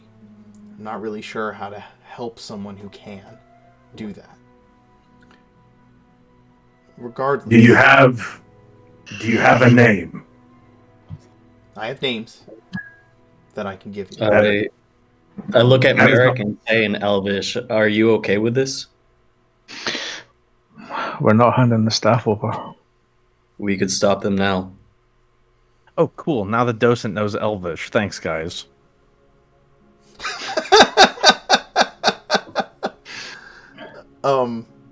Let's see where this goes, but they're not getting this hands on the crook. The Orca says simply, the vision given to the both of you was to find the staff, and Kolok to you that the feathers were important. Additionally, I am so sorry, but I do not remember our introduction. You said that you have been charged with defeating this mummy lord. Sorry, my name is Marek. Yes, there was I swore an oath to an entity that inhabited the hammer. I know how strange that may sound, but undead are a particular nemesis of mine. I don't particularly like them. Her glance moves to Talus. Trust us. This is the conversation we go through regularly. It's okay. He's a good boy. I think they secretly love each other. It's just deep down. Before trying to solve problems that seem unsolvable, let us discuss what our priorities are and what resources we have and how to utilize them to best accomplish those goals.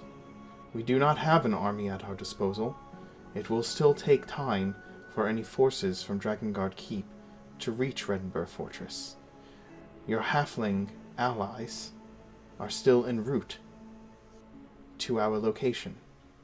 It will take 2 days simply for you to reach Ridgefort Fortress, and if my vision from Morrigan is correct, then chaos will break loose in less than a fortnight.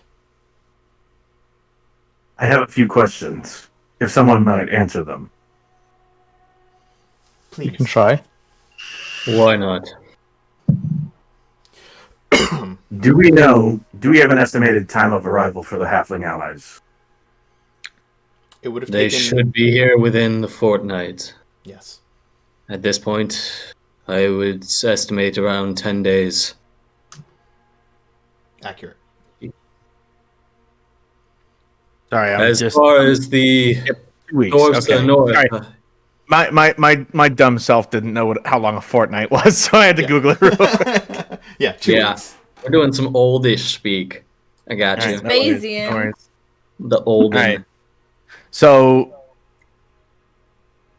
we have upwards of 2 weeks before our allies arrive. Sending in whatever forces we currently have would just end in a bloodbath. It is not. It wouldn't end in a bloodbath, but even if we did take it, I doubt the fortress has enough food to have us survive a prolonged siege in any account. And it would cut us off from speaking with our allies. I cannot eat if that helps. I cannot eat. I appreciate that. Talus, hold a minute. Talus, Hold you up. could eat. Pardon. The tunnels that you used to get out of the city the first time round could be used to take everyone and the dwarfs in. If they're the tunnels that the dwarves established, then yes, they should work. The question if is not... if Kolok fit, I think we're good. The question you all seem to not grasp is not whether we can take the city. That we've established we may be able to do. It's can we hold it long enough?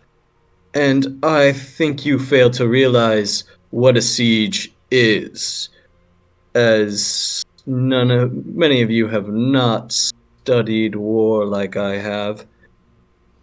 With maybe the exception of you, and I give a nod to Sentry.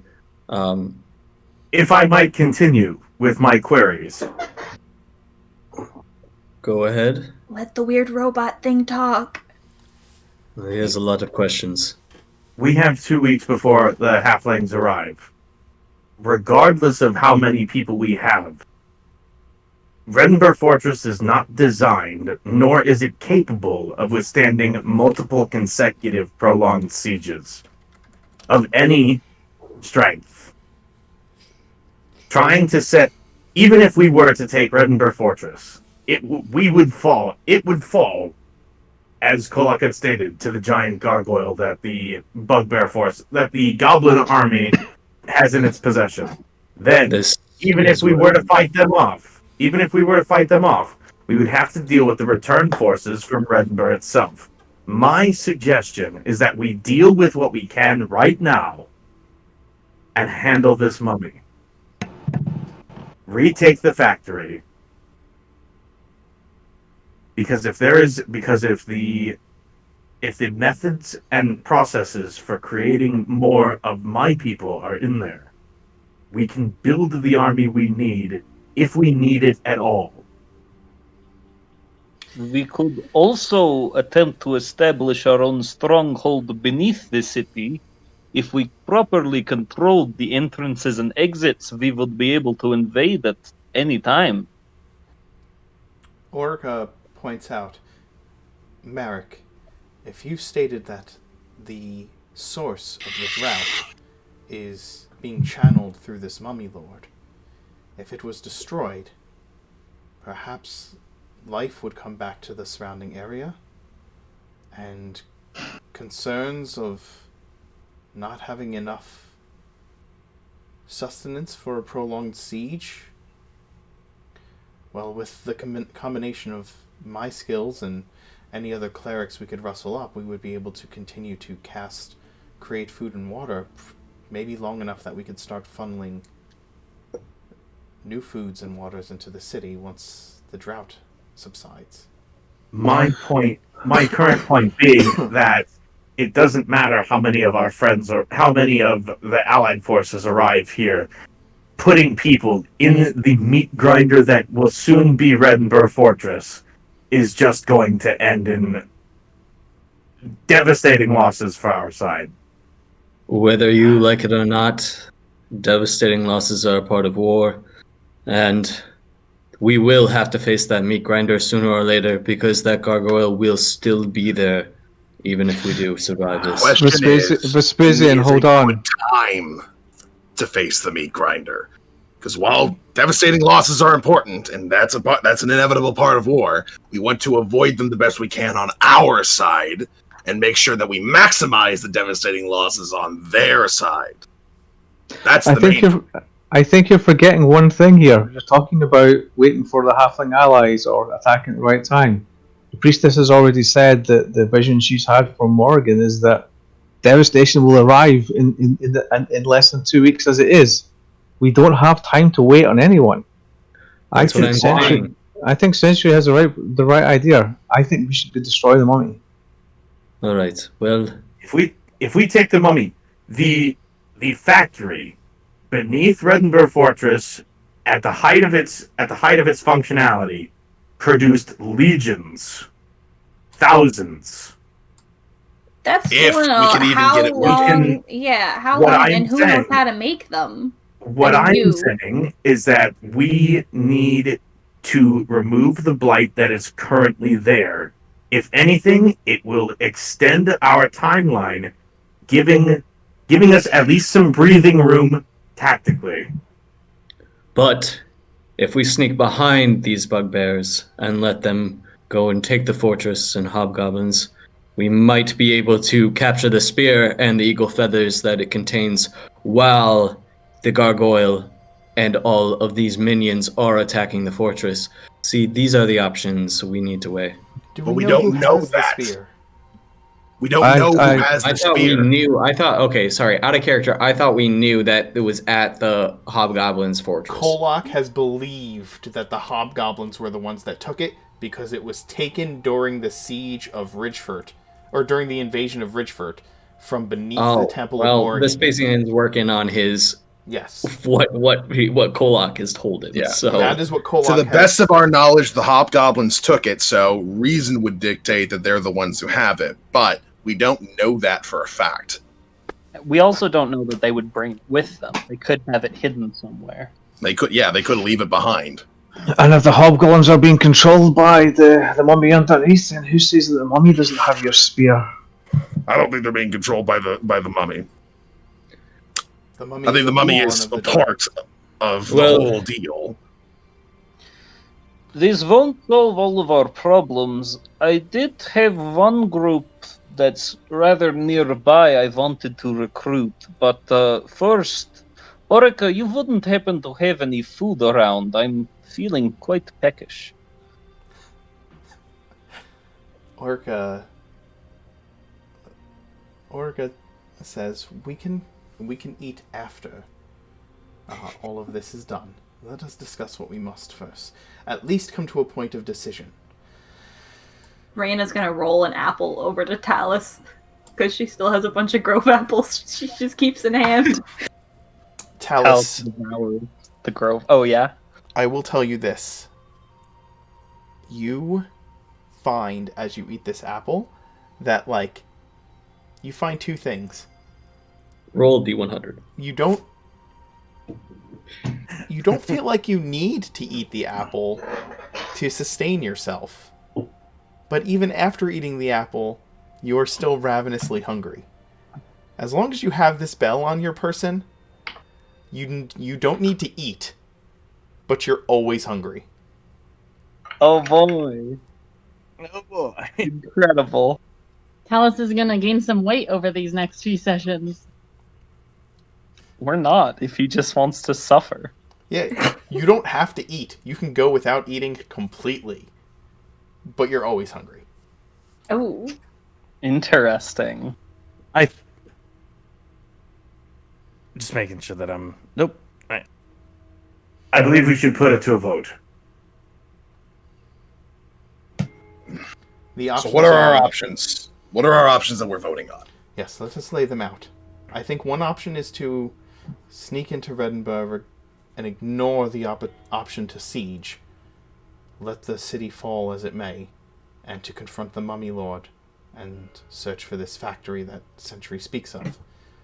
I think the other option is to assault the hobgoblins as they assault this fortress itself. What would be the third, if any? Or are those the two? The third is to ignore this situation completely and our lack of men, and to head into the forest to where these hobgoblins originate and attack them at the heart. So essentially, lay siege to where the hobgoblins come from while the hobgoblins are away, in the same way that we were going to lay siege to Reddenburg while the Reddenburg forces were away. Yes, it's a siege within a siege. Okay, so we have three options out of character. We have dealing with the Mummy Lord in the Lost Dwarven Forge. We have assaulting Reddenburg, hoping to rout the hobgoblins in the process. And we have Siegeception, where you assault the hobgoblin camp while they assault Reddenburg while they assault Drayen. These are your three options. Shall we bring it to a vote? I am not used to handling a democracy, for I am a student of war as well. Often my directives come from a chain of command, but being that we do not know where, and only assume where the spear itself is. Just like we assume that factory will start up after how many years? Has it laid dormant? Remind me. As he looks over to Century. Century? It's been hundreds of years. Yes. Hundreds of years, actually. And if it was put together half as well as I was, it will be just fine. Regardless, hopefully we're killing the mummy breaks the curse from the land. Surely that's got to be something. Why are we acting like there's only one thing we can do at a time? So we have a split. No. I'm not saying that we split. I'm saying we can take care of this Mummy Lord situation more or less pretty quickly. We know where we're going. There's a way that we can get in there without even entering Reddenburg. There's a farm site not too terribly far from Reddenburg that goes underground, and their Reddenburg tunnels go in there. And those tunnels... Yes, I remember the Hammer's instructions. So... How about we just put this to a vote? We know the options, Kolak. I know, but just let me finish a thought. If we're going to take care of the Mummy Lord, that takes care of one situation basically immediately. However, it's not like we have to stay there. The dwarves that we have with us might know how to get that factory up and running. If we leave the dwarves there after we take care of any threats, the dwarves can work on making sure that that factory gets to work again, while we then circle back and maybe do your idea, Vespasian. How can we guarantee that when they take the city, they won't go down there and slaughter the dwarves and take the machines?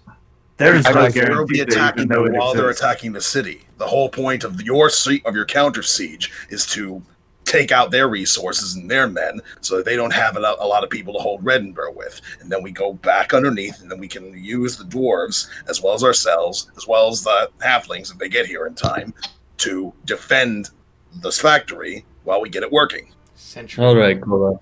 Hold on. Sentry was also trying to answer your question. Continue. They don't have. We have no guarantee. What evidence do you have to support the idea that they even know this factory exists? All we know for sure is that there is a mummy down there. We also Have know you that seen goblins down there? they haven't been down there. See, I've been asking myself, why take Reddenburg? As I don't see a tactical advantage, the land is dead. There is no reason to hold it. Yet, you have now presented me with one. Why would you assume that they would not have this information? And if they are being led by who we think they are, a demon lord, how would you not think that he would not know? The Demon Lord is also the one responsible for the mummy, from what Merrick has told us. So Demons are pretty smart. The likelihood they might not know about it initially, but their leader does. Do we know that the hobgoblins are in league with the demons? Very highly likely. Highly likely. You don't know who's in league with anybody. No. So we are operating on assumptions and lack of information. Yeah, that sounds like us. That does sound like how we normally run things, yeah. Yeah. It's Basically, so good to be home again. Orga places her hands on the table. As I said, I am not one who has functioned within a democratic decision-making process before, but considering the fact that we seem to have more generals than soldiers in this room, perhaps the best course of action is to decide through a vote as to the direction that we take. Wait, am I a general? She's gonna whisper to Vespasian. Yes, you are. No, I say in Elvish. You get conflicting answers. You decide to go with the one that makes you feel better. Or do you Right, wish so or we're all if you generals wish, today. if you wish, I can ponder this and present it to Morrigan and see if we cannot get some guidance on the direction you should take. do you think she'll talk to you tonight? And Morgan has not once given us a straight answer. That's what gods do. They don't give you straight answers. True, but you and I aren't priests. How come All all of you right. can talk to your gods, but I talk to one voice in my head and suddenly it's a big thing? That's because our gods direct us to do certain things to help. Your thing in your head directed us to do things that we really shouldn't have been doing. Honestly, it would be the most helpful right now having that Rakshasa, because we could just do the opposite and know it was the right path. No, But- Well, vote or no vote, you know my heart. I know. We take We out already mummy. know what your vote is. All right, Kolak, I agree with you. I see the merit in your cause. While I don't necessarily trust that this will all work out in the end, as it tends to not for us, we will see what comes of it. But I'm not going to ask any of my people to go down there or to do any of these. They'll have to choose on their own. I'll do what We're in Vespasian does. That's not right. You have to choose on your own. I did. I chose what you chose. Fair enough. I'll just down to after all the good decisions that he's made so far. I don't think he made Hey, a bad to decision. be fair, Merrick, it's your decision too. I've already said.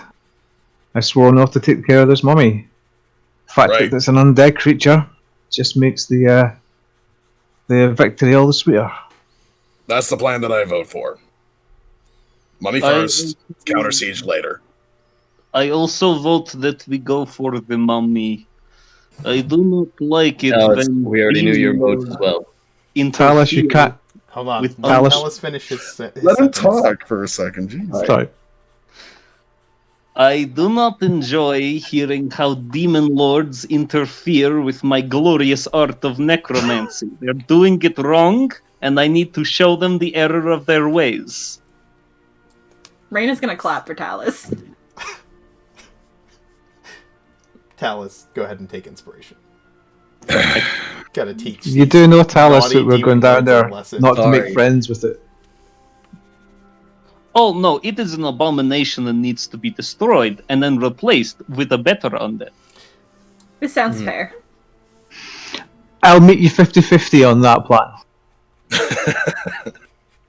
We can worry about the replacement part later. For now, we'll focus on the destroy. Nothing? What do you think? Yeah, I agree with all of you. I don't know strategy, but I'm good with killing evil things. Fair enough. And Century, I think it was your plan anyway to go attack the Mummy Lord and secure the factory first anyway, so I guess we know you're correct. So I guess it's unanimous then. I do have a quick question for the robot thing. Yes. Alright, so He like, also I know. goes by gold. Oh, okay. So like I know you were with the Crushers and then you weren't with the Crushers. Now you're back with the Crushers. Are you like with the Crushers permanently? Please say yes, please say yes, please say yes, please say yes. As far as I am aware, there is not anything that will come between me and the Crushers for the foreseeable future. Okay, and she's gonna give kind of like a side glance to Vespasian and Merrick. Feel like that's fair. Only time will tell. Never know what the future will necessarily hold, so Just in Elvish, does that mean we're going to get replaced again? I No. look at Merrick I say and I Elvish. say, I think he Oh. speaks Elvish. Yeah, Sentry says no in Elvish. Damn it. Oh, there goes our secret language. She's gonna look at Sentry. Can you unlearn Elvish, please? How do you uninstall it? I just say, don't worry, Reina. I'll teach you Primordial. Uninstall find out if Elvish.exe. Kolak is just kind of like rolling his neck and he has a big old grin on his face. Ah, okay. This is gonna be great. Going and attacking some ancient undead monstrosity with just I can't wait for the fight. Plus the counter siege afterwards. This is gonna be amazing. Kolok, I'm so glad you're getting excited. It's like everything's coming together. Speaking of ancient undead abominations, Orica, do you mind if I go visit your basement? You know where the spear was? I want to see if the Guardians are still angry about it. We just did that in the Elvish. basement. Then again. Orca.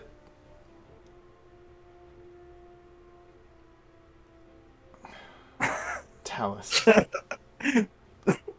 Do you intend on using the ancient guardians of the spear as skeletons in your cadre? No, they would be in their own distinct cadre. I was just wondering if they would want to come with us. That is a... What? You plan bringing more undead with us to fight an undead? Really? Technically, this doesn't count as me making more undead, so you're not allowed to take the crook away from me. They're already Outside the undead. Balls! Yeah, Balls! I love it. Well done.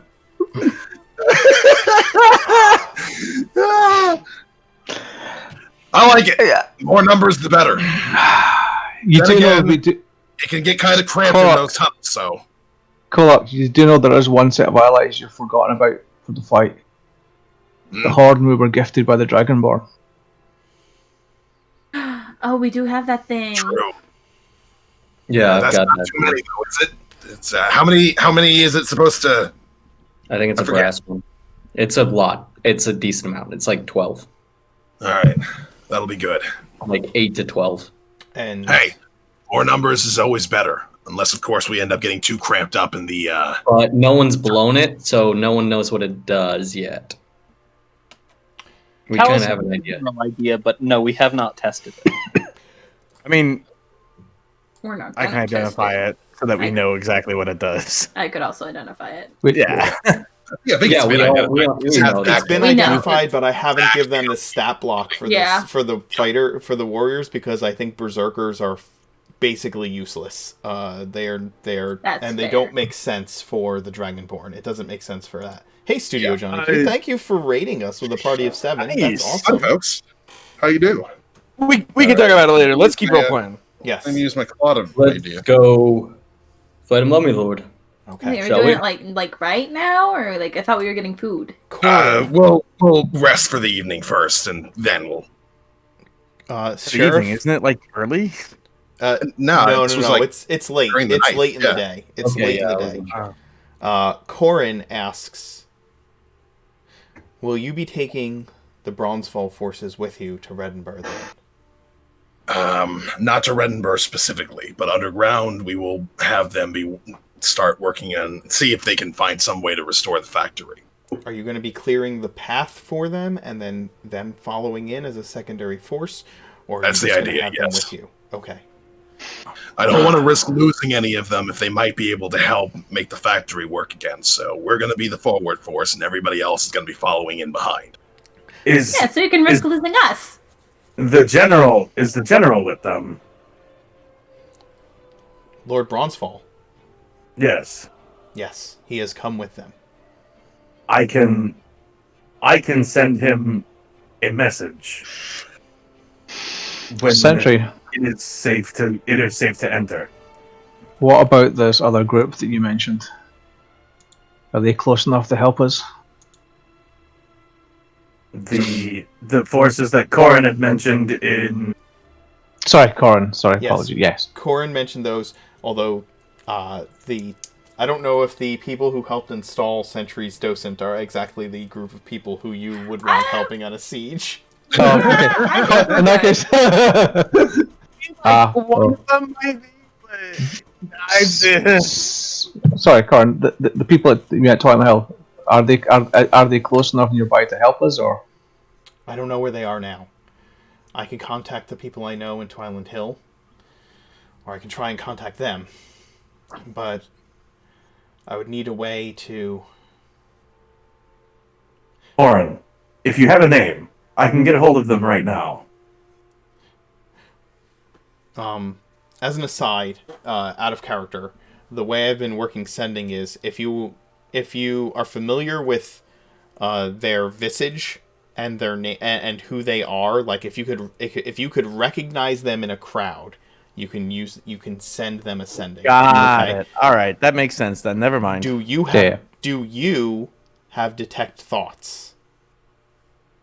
Sentry. No. Okay. Not yet. Understood. Well, we shouldn't bother them really anyways. Didn't you say they're doing like important rituals, stop those demon things? Like, I think we can handle a mummy in a siege. I mean, we got how many war mongrels at this table? Yeah, I think we got it. War mongrels. That's I mean, we all Jesus, laughed in a crazy. fireball. Correct term is warmonger. Thank you. Yeah. No, I love it. I love it. War mongrels is Raina- perfect. Raina, do not underestimate these creatures. You know, we fought someone dead recently.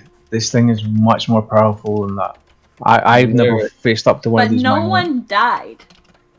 Well, not for Well- long anyway. Thandra's will that no one died.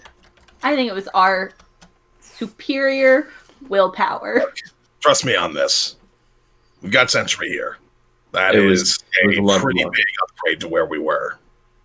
A Plus, I'm guessing this factory is going to be a little bit more spacious than that little crypt. We'll find out. Merrick, do you think you can convince that hammer to maybe come with us? Does it grow If it's- legs? No, but I'm sure Merrick could wield it. And if it hates undead as much as he does, it probably wouldn't be bad in a fight. If it's the hammer, I'm thinking of, Merrick, right? Yes.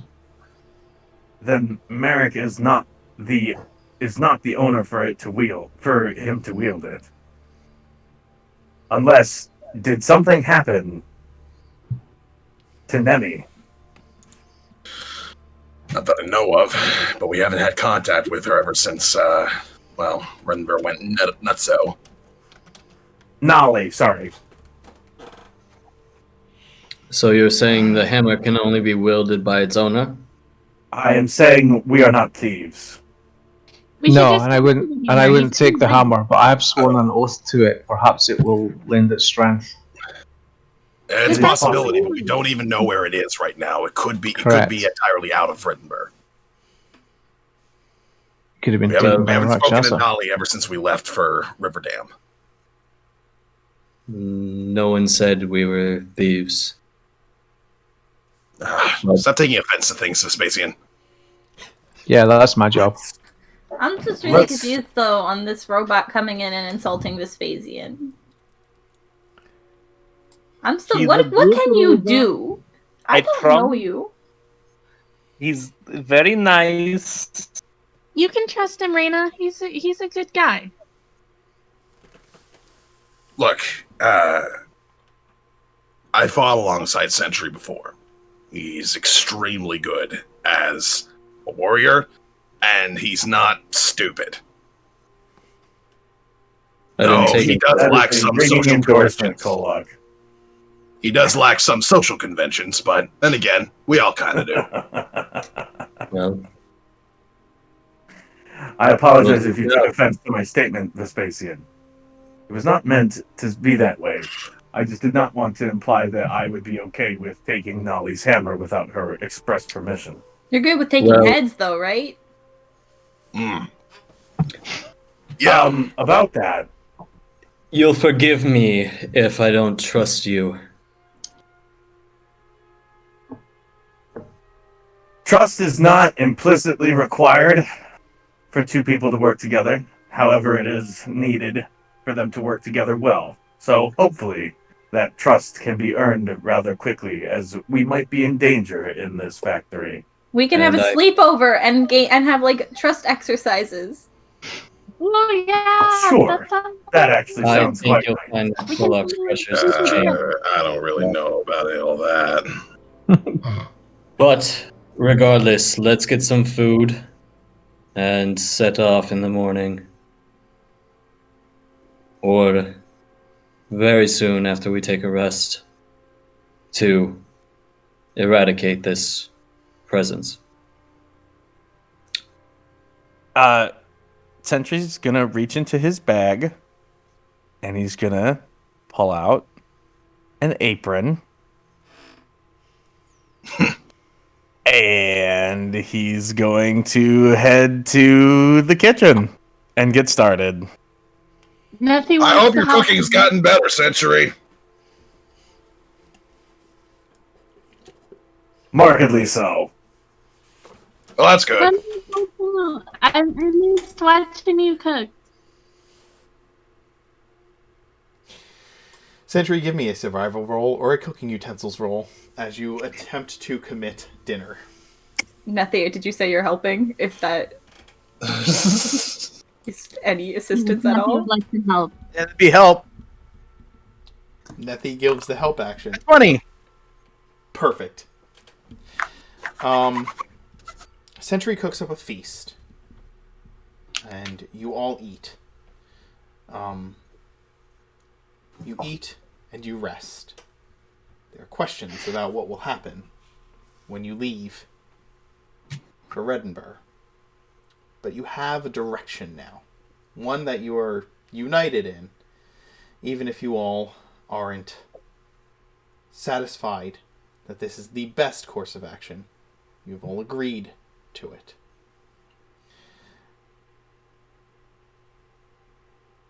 New allies, old allies, returning and forming together. Perhaps to turn Kolok's Crushers and the Elf Squad into the War Mongrels.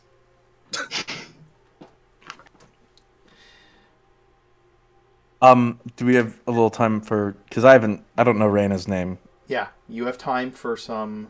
You have time for that. That's fine. We have plenty of time, actually. I was setting the scene that you all. The meeting breaks up into eating and resting, which is much needed by everyone here. So yes, if you want to approach Raina, you may do so, Sentry. I'm gonna also bring Nethy along because they seemed to have rapport at the table,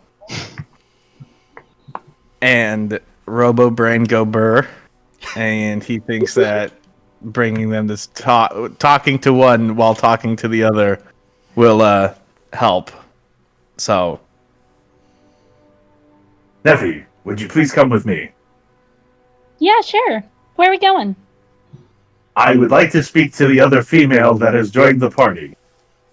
Oh, Raina, yeah, I love talking to Raina. That is her name, Raina. Wonderful. Good to know. Yeah, she's really nice. Just like you. Yes. Well, it's good to hear that you think more of me than you did when I left. I am sorry for leaving. Nethy makes a pouty face, but she's like, "It's okay. I'm just glad you're back. Just don't do that again." I will try to give some heads up if it is to happen again. So that way you don't feel caught off guard. Thank you. That's very kind of you. they walk over to Raina, and he says in Elvish, I understand your name is Raina. She was kind of flipping through her tome, just kind of learning to be a smart warlock ritual person. When he approaches, how tall is Sentry? Sentry is he's only 2 inches. He's technically only 2 inches shorter than Kolok, but Kolok's always hunched over, so he looks taller. Yeah. So she will look up. Yeah, Raina's my name. Hi, robot man. Yes. My name is Sentry. I understand you are one of the newcomers that arrived after my departure. Yeah, I'm a part of Elf Squad. Elf Squad. Is the Crushers fragmented in such a way?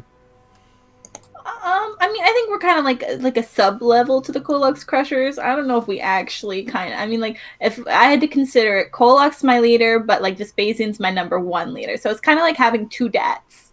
So Vespasian's dad number 1 and Kolok's dad number 2. Is she saying this in common or Elvish? I think I can shove this ship right into this moment right here. Let's just crowbar that in. Got 2 daddies, 2 daddies. She would switch to common if Nethy was there because she likes talking with Nethy. Okay, then Nethy's Sentry nodding will also indeed. use common. If that's the case, then I hope they get along better traditionally than what I saw at the war room. Oh no, they don't. They I don't. think they like arguing with each other. They seem to enjoy it. They do it a lot. Maybe they're into it. Kolok was always rather confrontational with me. But we managed to get along just fine. I approve of this relationship between the two of them.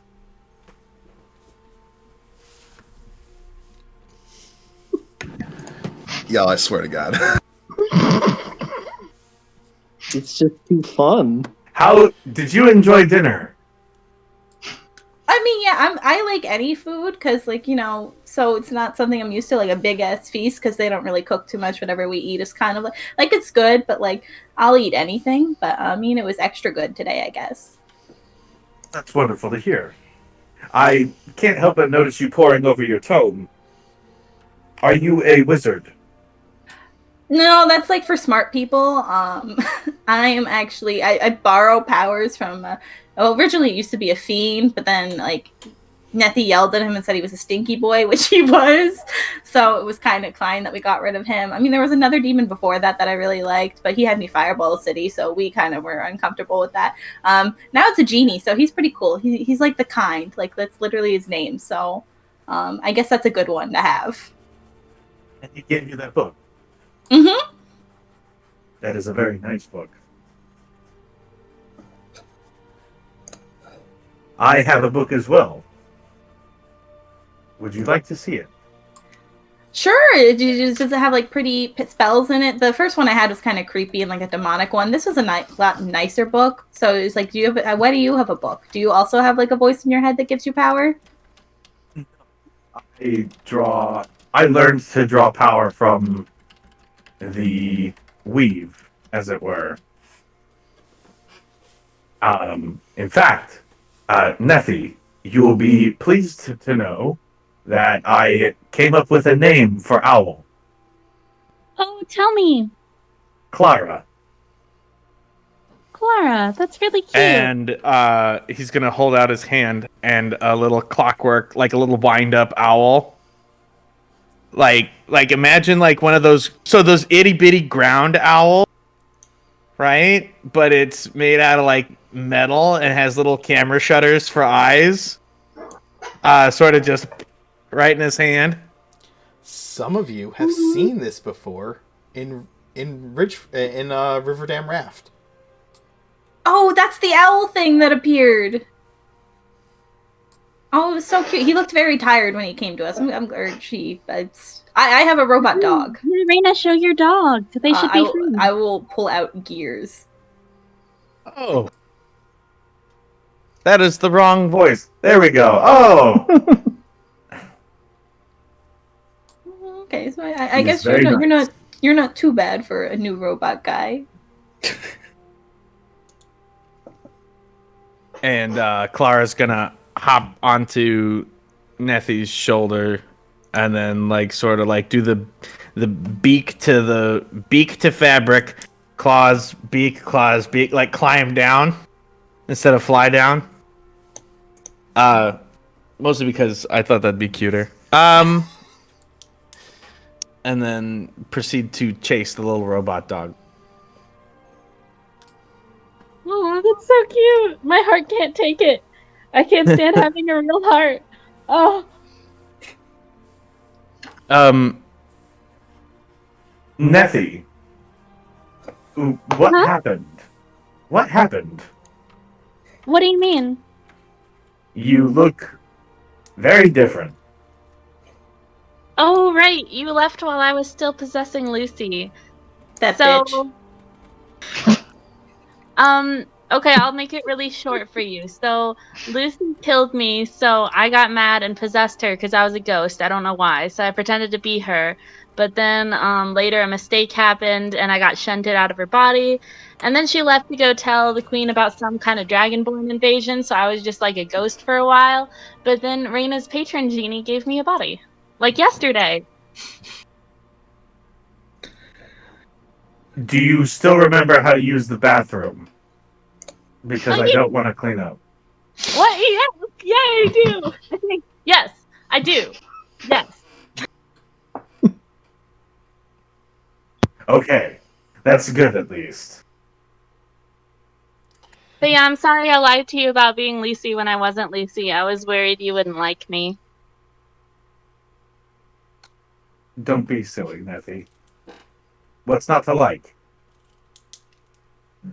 She will give Century a big hug, and also once again misjudge her distance and kind of run into him first. Yes. Don't break your nose. Please. It's okay. I'm excited to feel pain. that is slightly troublesome. But okay. Orca, Like with a question mark. Orca's gonna approach Kolok and Vespasian. Can the two of you spare a moment? I guess so. Not like I was doing anything. Of course. Let me unmute myself.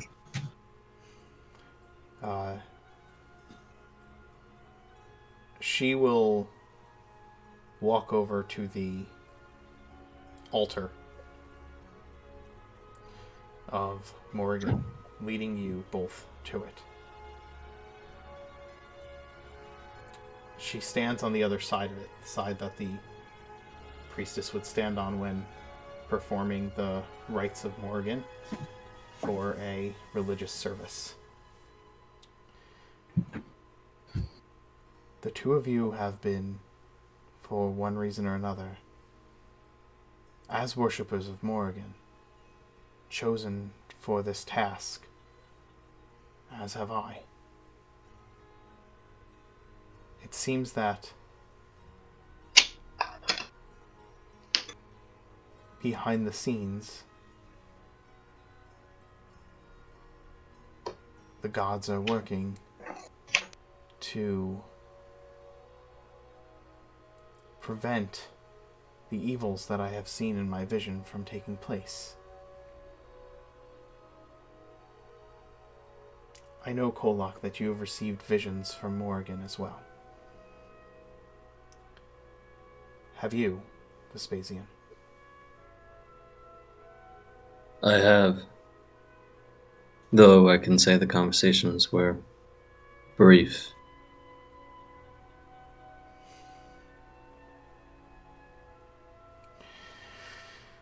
She told me to come and find you. Said that you had something for me. And so you have come. I'm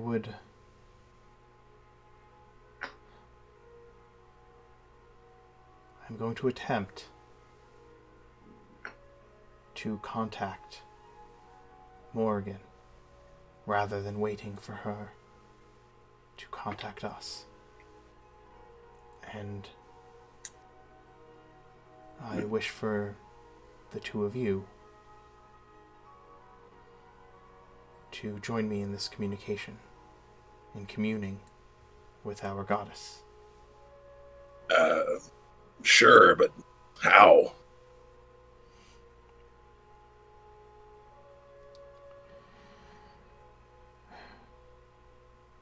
There is a very difficult spell that is used to commune with beings much greater than ourselves, the gods, sometimes their servants. For those who are worshippers of evil beings, then they're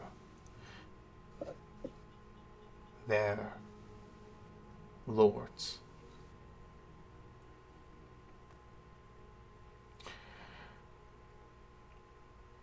I am going to perform this ritual.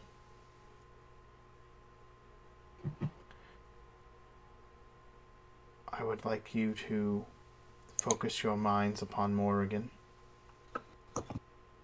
Consider your purposes in battle. And perhaps our combined will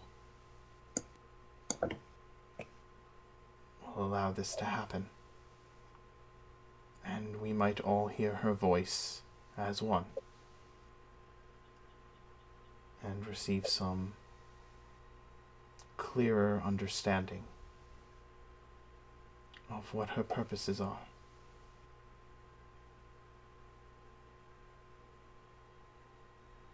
All right. I'm up for it if you are, Vespasian. I guess it couldn't hurt. I definitely have some questions I would like to ask her.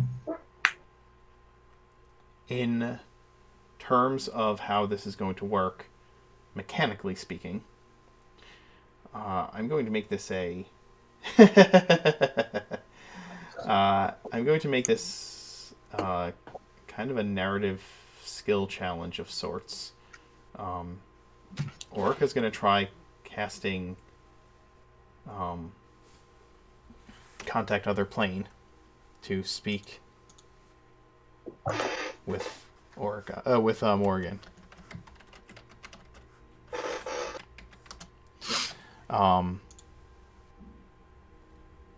She is not.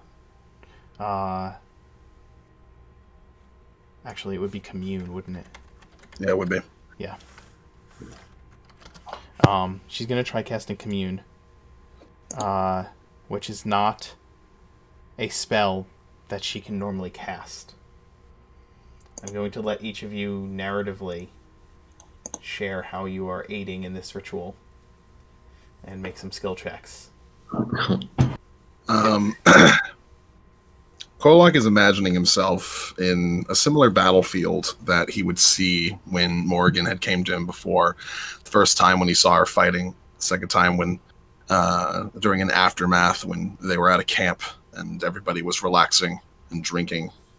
But in this instance, the battlefield is very much in full swing. Fighting is occurring everywhere, and Kolak finds himself with his glaive in hand, standing in front of Vespasian, sort of twirling his glaive around himself. He imagines Vespasian behind him, shooting arrows over his shoulders as Kolak prevents anything from getting near him. As these soldiers rush us, he swings his glaive once, and all of them are forced backwards. And he continues to prevent anything from approaching. The two of them end up working in tandem together to take down almost an entire unit in his mind together, using this particular strategy as a and there's little body language things that at least in his mind they've sort of taught each other to figure out how to communicate without having to say much in terms of words. Kolak's tail would sort of push Vespasian out of the way if he saw somebody flanking, and Vespasian would tap one side of Kolak's either shoulders or arms to indicate if there are people that he can't see that are approaching, so that they can switch spots and then proceed to work in tandem in that particular way. Yeah, he imagines this as a fairly successful tactic. Okay. What skill are you going to roll? Oh no! What do you think? Considering that image. Is this like a shared dream? It's more. It's. This is all going on in Kolak's head as his way of sort of like thinking about his service of Morgan.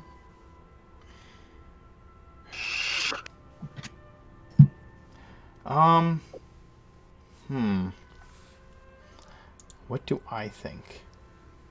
That's a good question.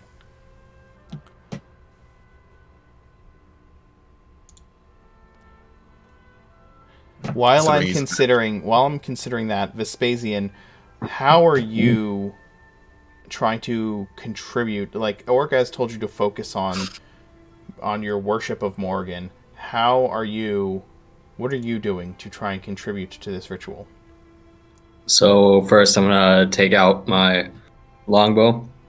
I'm gonna place it in front of me, kind of with the belly of it facing out. The belly of the bow facing out. I'm going to take several arrows and I'm going to lay them in like kind of an X cross fashion across the bow.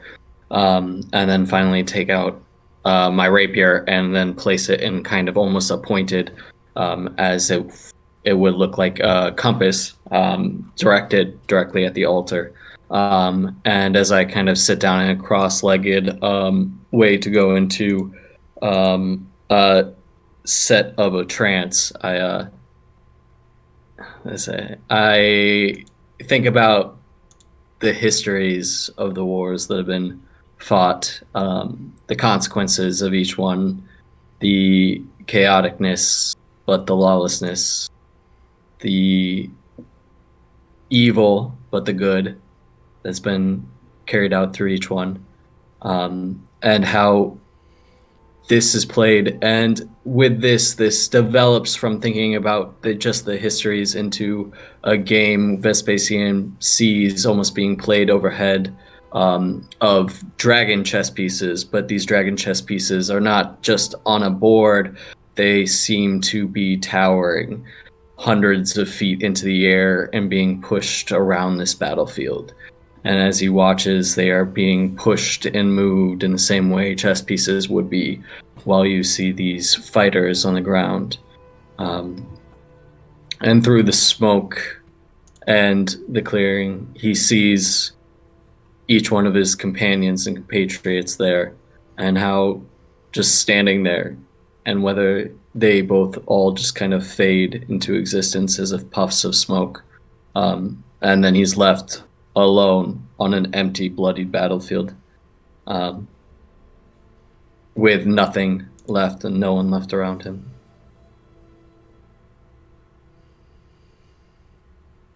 Kolak, considering you were picturing working in tandem without words with a companion, fighting through this battle, where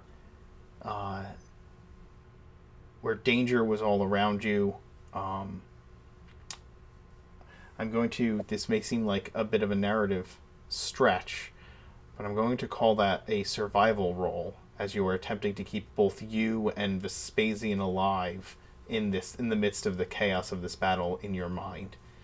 Vespasian, as you are seeing the pieces move on the chessboard and kind of looking internally and see yourself standing alone in the battlefield, I'm going to call that an insight roll, as you are kind of you're looking beyond the battle itself to more than that.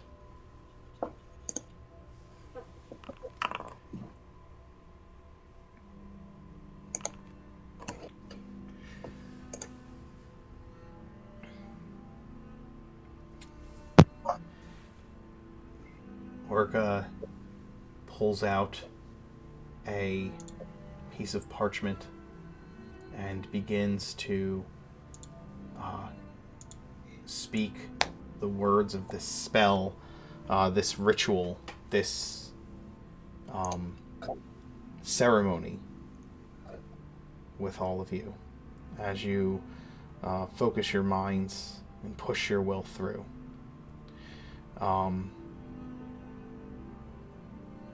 Her words falter for a moment as she speaks the name of Morgan and the spell.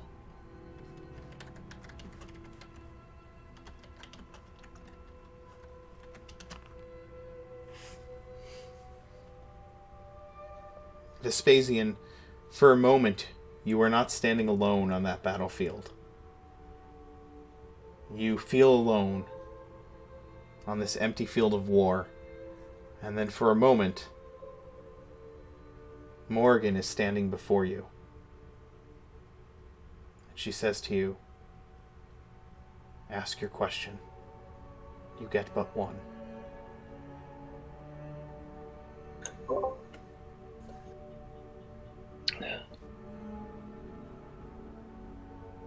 You've brought me here. Through the fire and flames, you have allowed me to come back.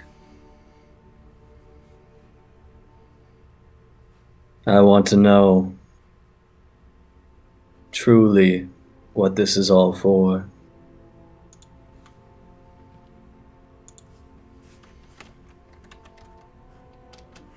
As it seems to only be from where I am sitting, a war of attrition and one that cannot be won.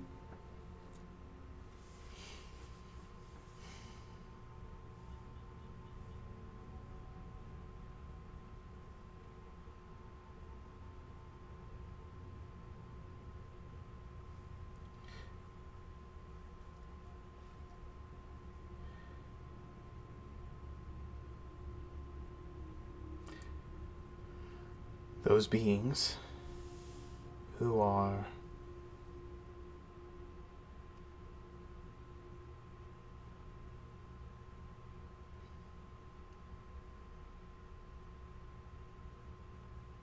she pauses. Lords of evil, and those of us who are gods, creators of this world,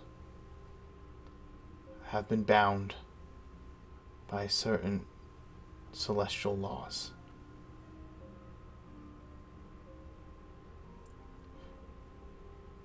Mortals have broken those laws and brought forth demon lords into your world. There is only so much that we can and cannot do to influence the free will of you who are created and mortal.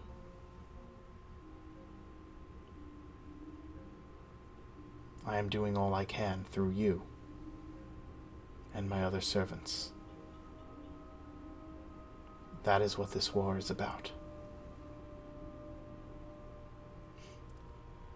I have sent you to retrieve my spear and other things like it, because they hold the key to stopping these evil beings from destroying all that we created.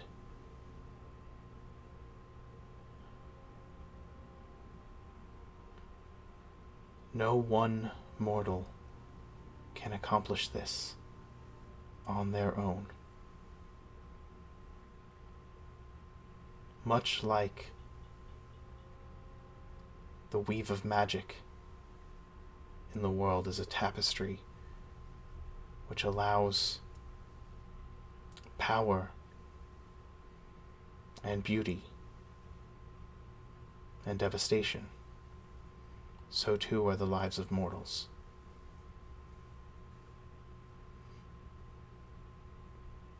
I do not know if this is an answer enough of your question, but it is the one I can give. It will satisfy, though I will not lie, I am disappointed in its answering.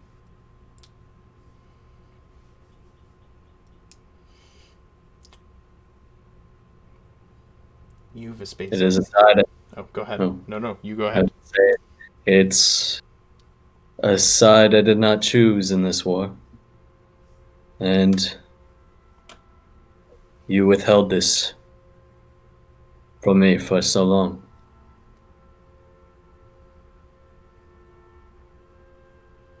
I will carry this out. But you should no longer think of me as your servant, as you have chosen a side. And I do not. Then you choose. Morgan stands up to her full height. What has made you a great warrior is that you are rarely satisfied, and you push yourself to become great. But in this, you are a fool. You sacrifice your servitude to me for your own arrogance. And she waves a hand in your direction. You feel a force of will slam into you. And when your eyes open, you are pushed physically back in the room several feet. Kolak, your vision, you don't have a vision. You keep that image in your mind, and you keep it in your mind until Orica finishes her incantation, and she stops, and she looks exhausted and looks over at you. And you open your eyes from when she stops, because after a moment, after a beat, nothing happens. And she's looking at you exhausted, and you look over, and she shakes her head no. And then suddenly, Vespasian is sitting there with his eyes closed, his bow in his lap, and all of a sudden, he just gets shoved several feet across the floor. By nothing.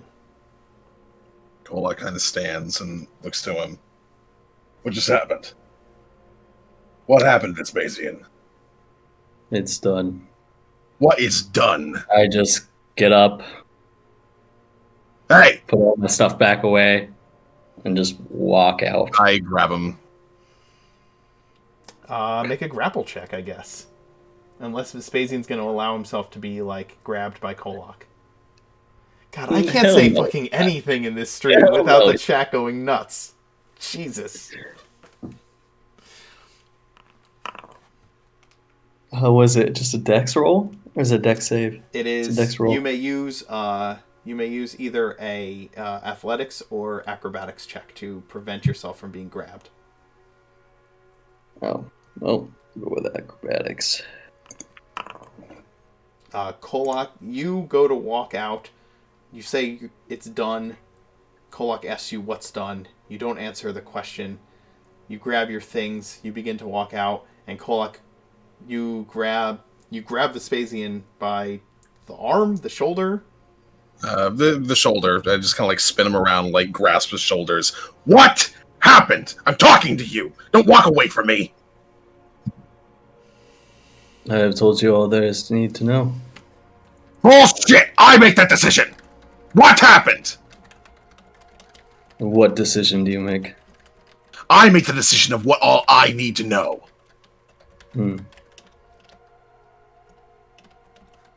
Morgan betrayed me. I had an idea, a vision of what I thought she was. But she is nothing more than what any other god or being is, vying for power. If you think she's any better than those demons, you're a fool. So you're an idiot. Did you actually think that anything in this life was not about power? Anything at all? Are you that dense? Why did you start worshipping Morrigan in the first place if you thought that power wasn't what we're looking for? Power to exert your will, power to do what you think is right, power to over everything. That is the point of living. If you can't exert your power, then you might as well just die. What the hell are you talking about? Kolak? Only power. Nothing more. Power is fundamental to anything else you want to do. What else is there if you don't have power? And there's life. What a life! Where you can't defend yourself, you can't defend your friends, you can't defend your ideals, you can't defend anything because you don't have any power to defend it with. It is fundamental to everything's lives. Gods, demons, angels, whatever. It doesn't matter. If you don't have that, then there's no point in anything else in life. What happens when that power extends too far, Kolak?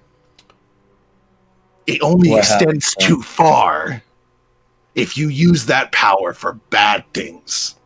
But it's you who determines what is bad. Do you think Morrigan wants bad things? Do you think she wants good things?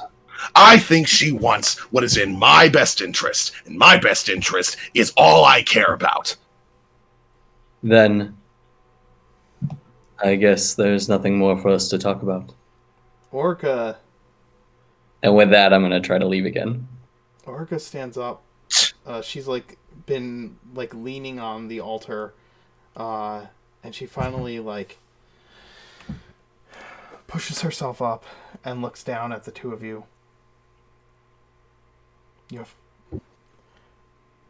What did you fight for, Vespasian? What was...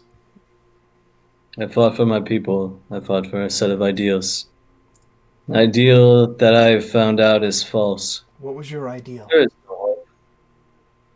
Explain it to me.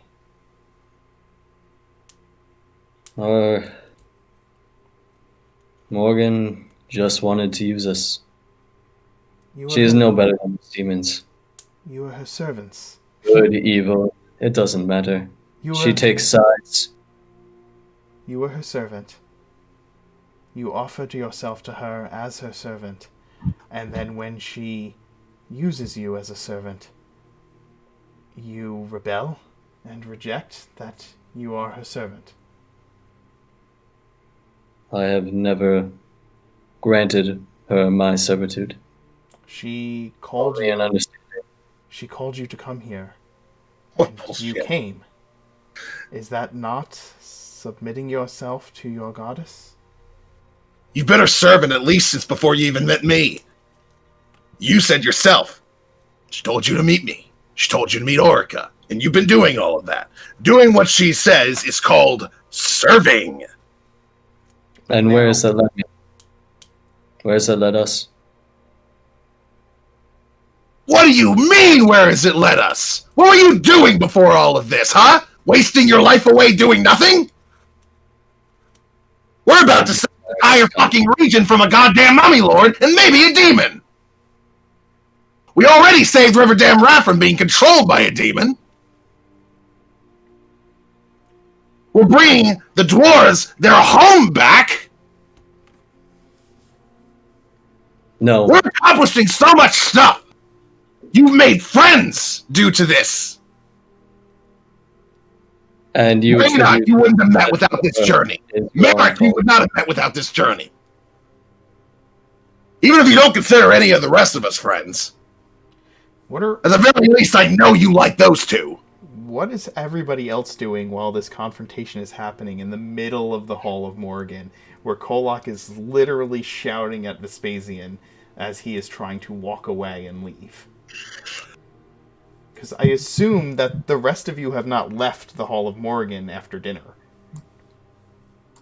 Yeah, I wouldn't think. If Sentry and Nethi were still near Reyna, once the yelling starts, she kind of curls up into a small ball and kind of like covers her ear because she does not like this level of like violence towards each other and their voices. That they yell, but this is like kind of scary. But Kolak's voice is always yelling. But so Reyna's just making herself small so she does not have to hear or deal with the screaming match between her two dads.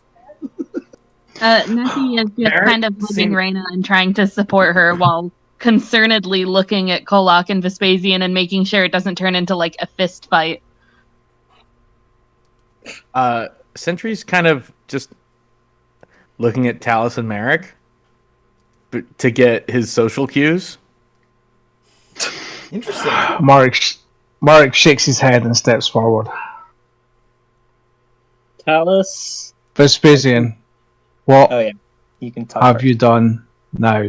What decision have you made without consulting everyone else again? I don't need So to that's what that looks like. Merrick, as this was a personal choice. A personal choice that potentially... I think it's high time we go and take out a mummy. Kolak, or first of all, I am going to give each of you, both Alex and Jakob, inspiration, and Chris. That was amazing. I don't know if anybody caught that, but I caught it, so I'm giving you inspiration as well. I caught it. So that's what that looks like. Continue. I'm sorry. Continue. So Vespasian has said it's high time we go deal with a mummy lord. Yeah, Why sorry, do you Merrick. even care?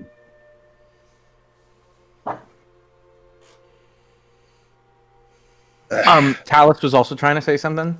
Oh, Yeah, sure. Yes. Talus, I think, through this conversation, has been sitting quietly and listening. And once other people have kind of said their main things, he's going to say, Vespasian, this... Does this have anything to do with your death? I understand many followers of your gods seek reward beyond the veil. Have I denied you this? He looks at Talus. I don't know.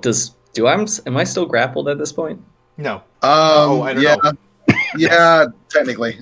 Technically, yes. Yeah, you have to use an action to escape the grapple. I mean, I would be not like I've done it at least 3 times then by now. Like I'm going to continue All right, try to escape. Just give me an acrobatics or athletics roll to try and pull away. I mean, this entire time I'm not like sitting here just like I've turned once wistfully, but I've said I'm going to leave like 3 or 4 times. So yeah. Okay, so yeah, I think that you would have been pulling away. Eventually. Nope. That's the second one is a tie. Yeah. Right? Yeah, so it stays. I stay grappled. Yeah. But either way, I mean, I can stay grappled. It doesn't by the third one. Third one, you pull free. Yeah. So eventually, I would yank my shoulder free or whatever. And I'd look at Talus and say, "You haven't denied me of anything." It is good to hear. Being servitude to someone else's whims, and one that I can no longer trust with the one thing I knew her to be true to. I see. What did Might I ask a question? Go ahead. Sorry. We understood. No, that's... May I ask a question? What? Oh, of Vespasian. I am not really in the mood. And while I appreciate your rejoining in this time of need, I more or less wish to be alone. Orga just kind of looks at you confused and says, "What did you expect Morgan to be? What standard did she not live up to you?"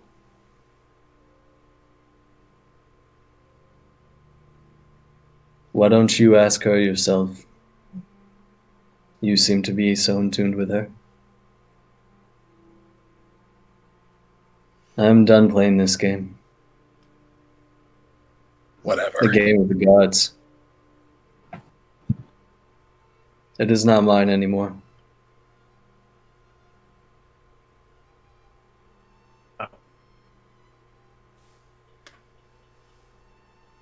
You don't really get to make that choice.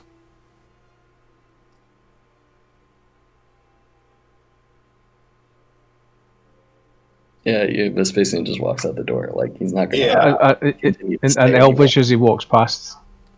I think that makes sense. Vespasian walks out of the Hall of Morgan, leaving all of you standing and kind of staring in silence at his departure. So you don't show up for your priestess. You don't show up for me. Instead, you show up to the one guy who thinks he's more intelligent than gods. What the fuck?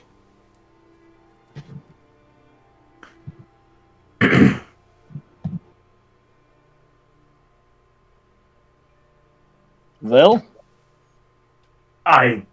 Kolak, did you not see anything? No. I guess she was busy talking to Vespasian, whatever happened there. Yeah, and apparently he pissed her right the fuck off, too. Perhaps this is a test he is meant to have. A test? He's the one testing her! Would Kolak know that? I think that's Kolak's. It's a reasonable interpretation from Kolak's perspective. That's Kolak's interpretation of what's happening here. Got it. Okay. I was all right. Yep. He does this every single time. Every single time anything happens, he's always the person who has all the answers and all the solutions, even when it doesn't end up working out, even when people don't listen to him the way that he thinks that they're obligated to. He just thinks that everything that he can do, that he believes is the right way to do things, the right way to go about things, and he's almost always missing something, but he just doesn't admit it. Even when he gets somebody, an innocent person, thrown into the 9 hells, he still says, well, it's really not my fault. When it literally is. Of course he wouldn't accept working with a god. I should have questioned this from the beginning. Someone that arrogant would obviously think that they know better than the beings that run the universe. Kolak, as you're having this, I think there were a couple of people who were also trying to break into the conversation. Marika, I think you were going to say something. I thought Nethi was going to say something too. I'll let Nethi go first. Well, Nethi asks Reyna if she's doing okay. She's just gonna stare at the door where Vespasian just left. And kind of she's just very confused at what's going on, and all the yelling's just kind of shook her that she's just gonna shake her head and kind of like grab Nethi's hand and just hold it for a moment. Nethi will squeeze her hand and tell her, it's gonna be okay. It was really scary, but, you know, Vespasian has time to think and figure things out. He always figures something out. He's coming back, right? Of course he's coming back. I don't think he'd leave you or Merrick just like that. Unfortunately, Nethi, Vespasian does what he feels is right. He doesn't necessarily listen to anyone other than himself. You're right, he probably won't just go off and leave us. I don't know what has happened to him when in that communication that happened. One doesn't just walk away from a god without consequences.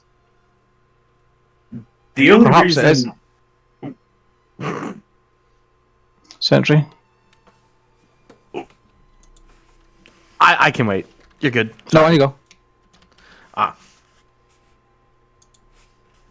It does bring a curious question to mind, how somebody with that mentality acquired divine powers in the first place. That said, that is why I believe that this separation from Morrigan's influence might be a teachable moment for him. You don't get to treat divinity is not something that you can pick up and put down or abandon on the side of the road lodged into a bugbear's chest like an old greatsword. But then what do you do if you're, believing in a god and you decide not to anymore?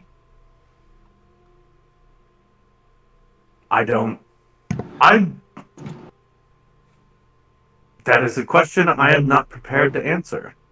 It's a personal thing. Look, we've all known Vespasian for at least a couple months now. There's nothing any of us will be able to say to him that gets into him at all. Whatever change comes about from this, from him, it's all gonna have to come directly from him. He is immune to anybody else's thoughts influencing him in any way. I could always go and pummel him for a bit longer and see if that gets through to him. Yeah. Not sure that's going to help. Corin comes running in at that moment. His greatsword is drawn, and he's looking around. What's happening? I heard shouting. Nothing. Personal Allow me to conflicts. introduce you to Kolak. Excuse me. This is not my fault entirely. No, but I'm addressing the shouting, Kolak. Yeah. Warren, allow me to introduce you once again to Kolak Derentutium. It's only the source of slightly all above the usual shouting volume. on the known universal plane. Wow, Century has grown a sense of humor. Corin looks around the room, sheathes his greatsword.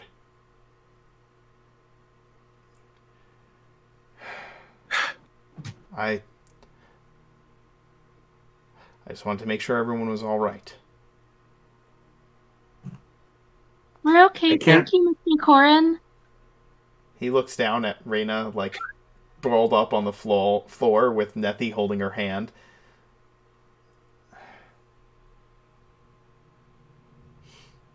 Hey, perhaps it's best if everyone gets some rest. You're headed to Edinburgh tomorrow, and, well, I hate to think that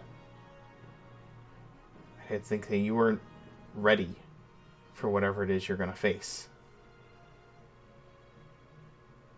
Are we still doing the sleepover, or is that not happening now that Vespasian is taking the night to himself? I think we could all do with a bit of a breathing space to ourselves. If we're going to go against this creature, we need to work together as a group and as a team, not as fractured individuals. I will speak to Vespasian in the morning.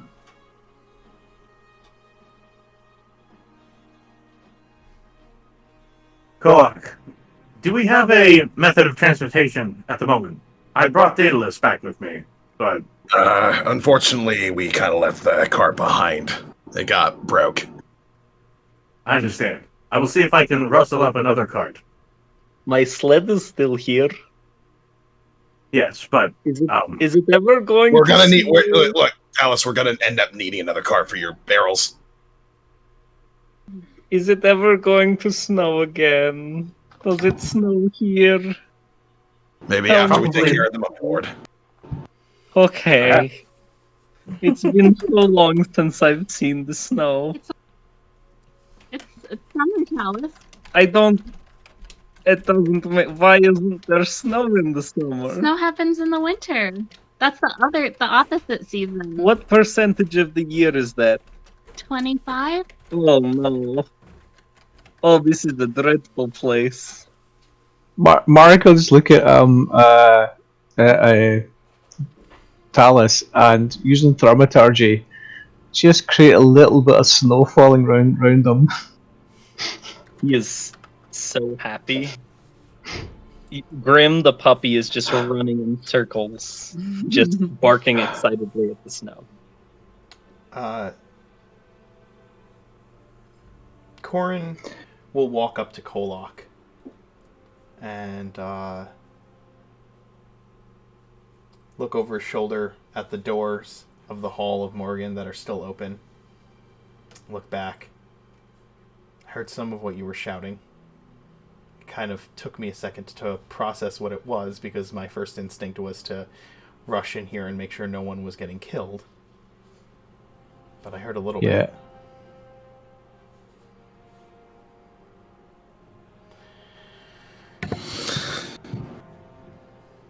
Don't worry about it. It's not like it's the first time we've ever fought. Or will it be the last? And at least according to his words, he's still willing to... He still wants to do the tasks at hand, so... That's good. I've had my share of companions who thought they knew. Thought they knew what they should do regardless of what anyone told them. Didn't turn out well. It's frustrating, mostly because Vespasian is smart. I can easily see him as a decent strategist. A really good one, even. but he just doesn't let outside information conflict with whatever he assumes to be true.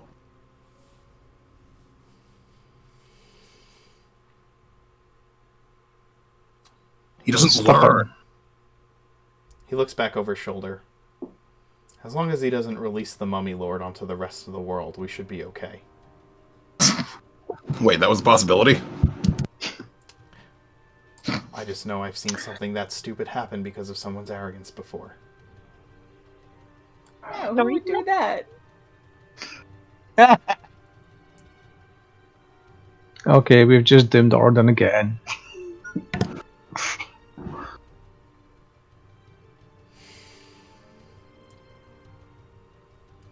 think Corin looks back over his shoulder and you all are left looking out the door in the direction that Vespasian has vacated the Hall of Morrigan.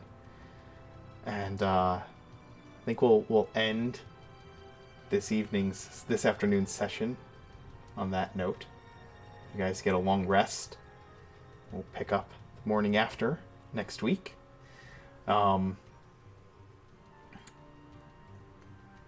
Favorite moments from today? Let's start with you, Chris. What was your favorite Sentry moment?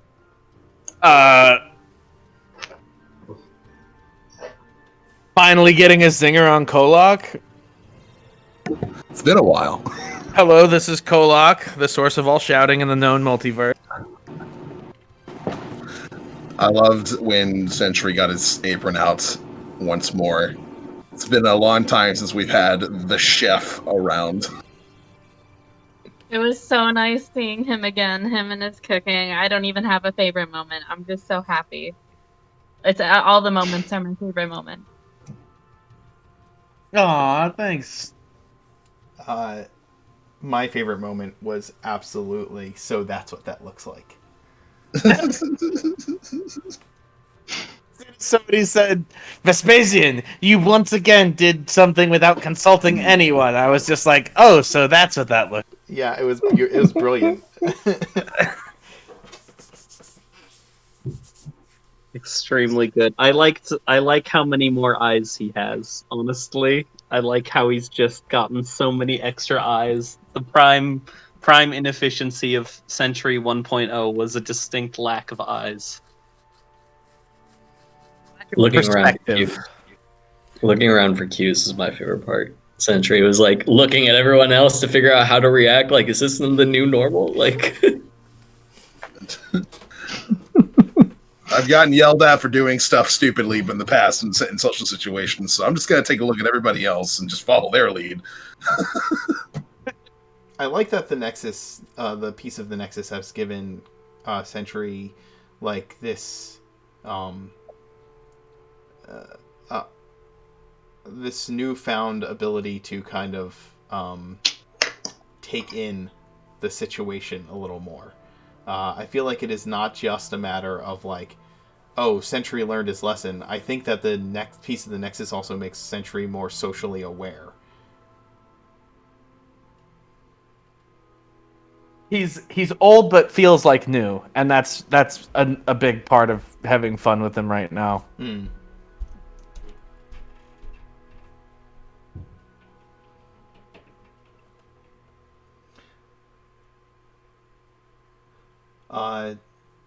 Alex, favorite Kolok moment?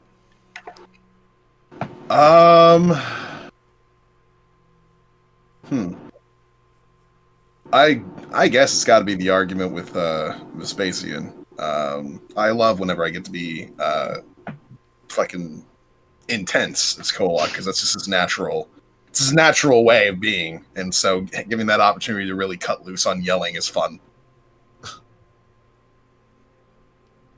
Also gave a little bit of an opportunity to share his like personal philosophy. Mm-hmm.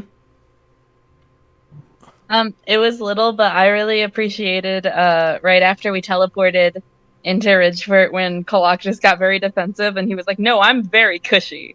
I would have been great to land. I'm very I know. That was my favorite combined Nethi Kolok moment was right after that when Nethi's like, yeah, he's really warm inside. And then it's like, yeah, I am. Like it was a nice little play. I like the sequence of you describing like how you were trying to contact your goddess and like all the details you gave of you and Vespasian in battle. I thought that was really cool. I wanted to add on to that I thought that the juxtaposition between Vespasian's method of contacting Morrigan and Kolok's method of contacting Morrigan seemed very much like Kolok is very much the tactician in a fight, focused on like seeing the interactions between characters, hence why his included other people. Whereas Vespasian clearly showed the sort of distant indifference of his character, viewing combat itself as more of like a game or a chess game. In his connection to Morrigan, which built on the aloof personality that he's cultivated.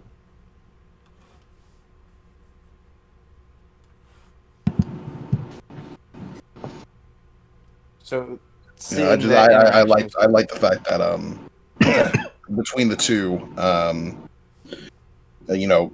Kolok incorporates Vespasian into his like battle stratagems, but I think for Vespasian it's more a generalized look, a greater picture type thing.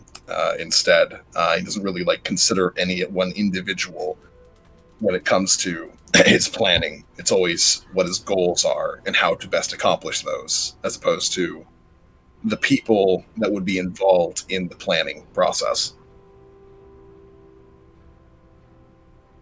It's a big picture guy. It's just his big picture, no one else's. True. Fiona, favorite Talus moment? Oh boy.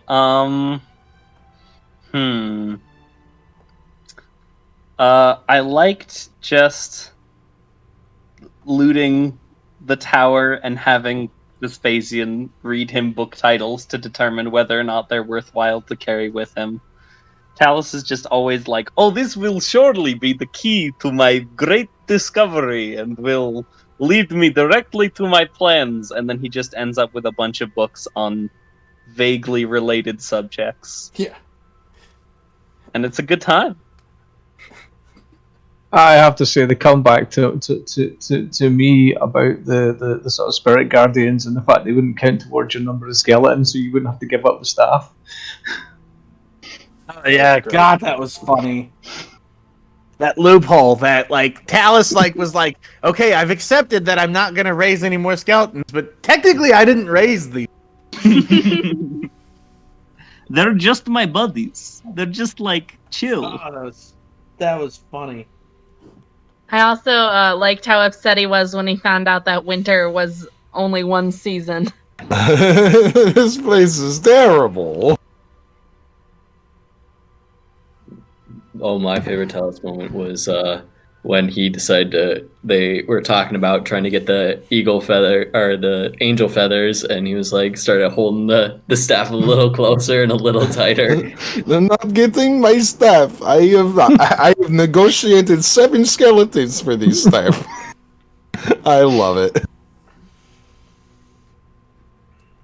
I love the loophole. Oh God. That was so good.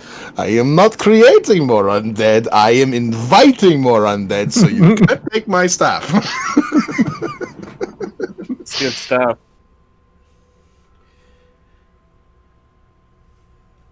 Zoe, favorite Nethy moment?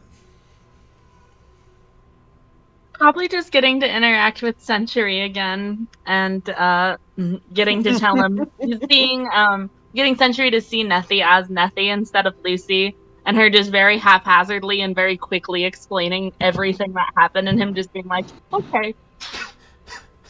Yeah, I love how quickly it was just accepted. You look different. Yeah, I used to be, all this stuff. Yeah, okay. Yeah, that's fine. That heart surgery performed on him and smells like peanut butter, so he's not going to argue with anybody else's origin story right now, okay? Yeah. Anybody who gets really close to Century, he smells like baked peanut butter. Yeah. Oh my God. Just like a whiff of peanut butter. Mm-hmm.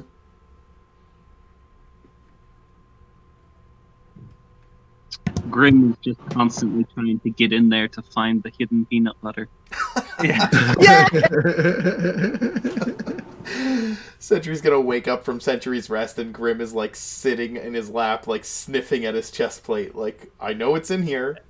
I know it's in there. I liked Nethi just kind of like soothing Reyna during the whole argument. Like Reyna is like is curled up into a ball, like please stop fighting, and Nethi's like shh, it's okay.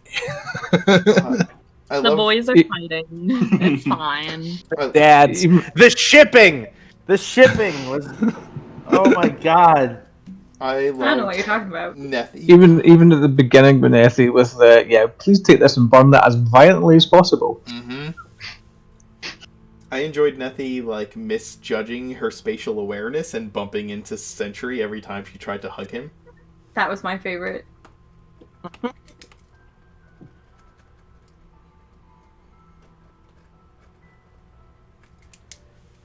Mike, favorite Merrick moment?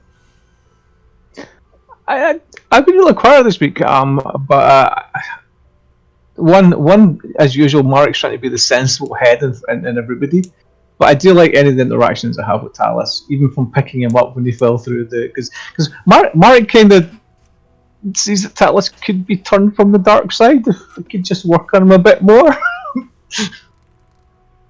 My favorite was the comment you had of meeting him halfway. Probably the mummy, yeah. That was super clever. Super clever. My favorite is the costume, man. Thanks. Yeah. Can't put my hood up with the. Yeah, you should show everybody the hood. You gotta put the hood up. It's so good. There we go. When we get into combat, he's putting the hood up. Every time we're in combat, or we're like going trolling through a dungeon or something, he's got to get the hood up. It's so good. I should have drawn Merrick like that, so I didn't have to draw the beard. These headphones don't make it easy. I'm going to change my headphones on mic soon so I can wear it properly. Nice. I loved when Talus was. I do love any Merrick Talus interactions because Merrick is like, oh, you're such a like weird, nice man. Why do you have to make so many undead? Pretty much. Refuse to stop at any time. You're confusing my favorite faux senses. What are you doing? My Just favorite make Merrick. No for him. Sorry.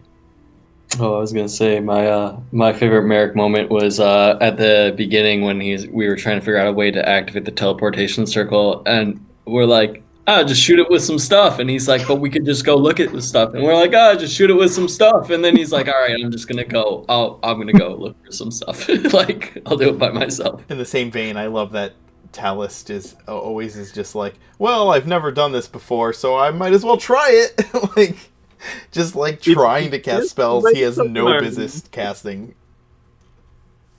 The best way to learn is to horribly endanger the entire party. Yeah, I did like that kind of. Are you sure this is going to work? Are you really sure this is going to work? Do you think that's a good idea? It's never is a good idea. That's like Merrick's question. That's like Merrick's catchphrase. Is It's actually I told you so. Oh yeah. I had fun interacting with Merrick. I like I said, a lot of the stuff that I'm gonna have to save for this session basically boils down to it's so fucking nice to be back. I really enjoy Merrick sort of acting as the foil and straight man to some of the party's craziness, specifically the Chaos Crew energy you get from Talus, Nethi, and Reyna, and being a sort of grounding influence for Kolak and Vespasian. It's clear that despite what was clear to me is that despite like the perceived hierarchy within the group, Merrick's for the most part, Merrick's insight or input into a situation is at least heavily considered. and that is pretty cool to see.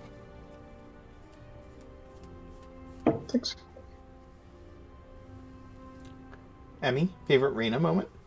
It is a tie between the two dads comment or the which magical weapon from the gods are you talking about? We know so many. That's a good one.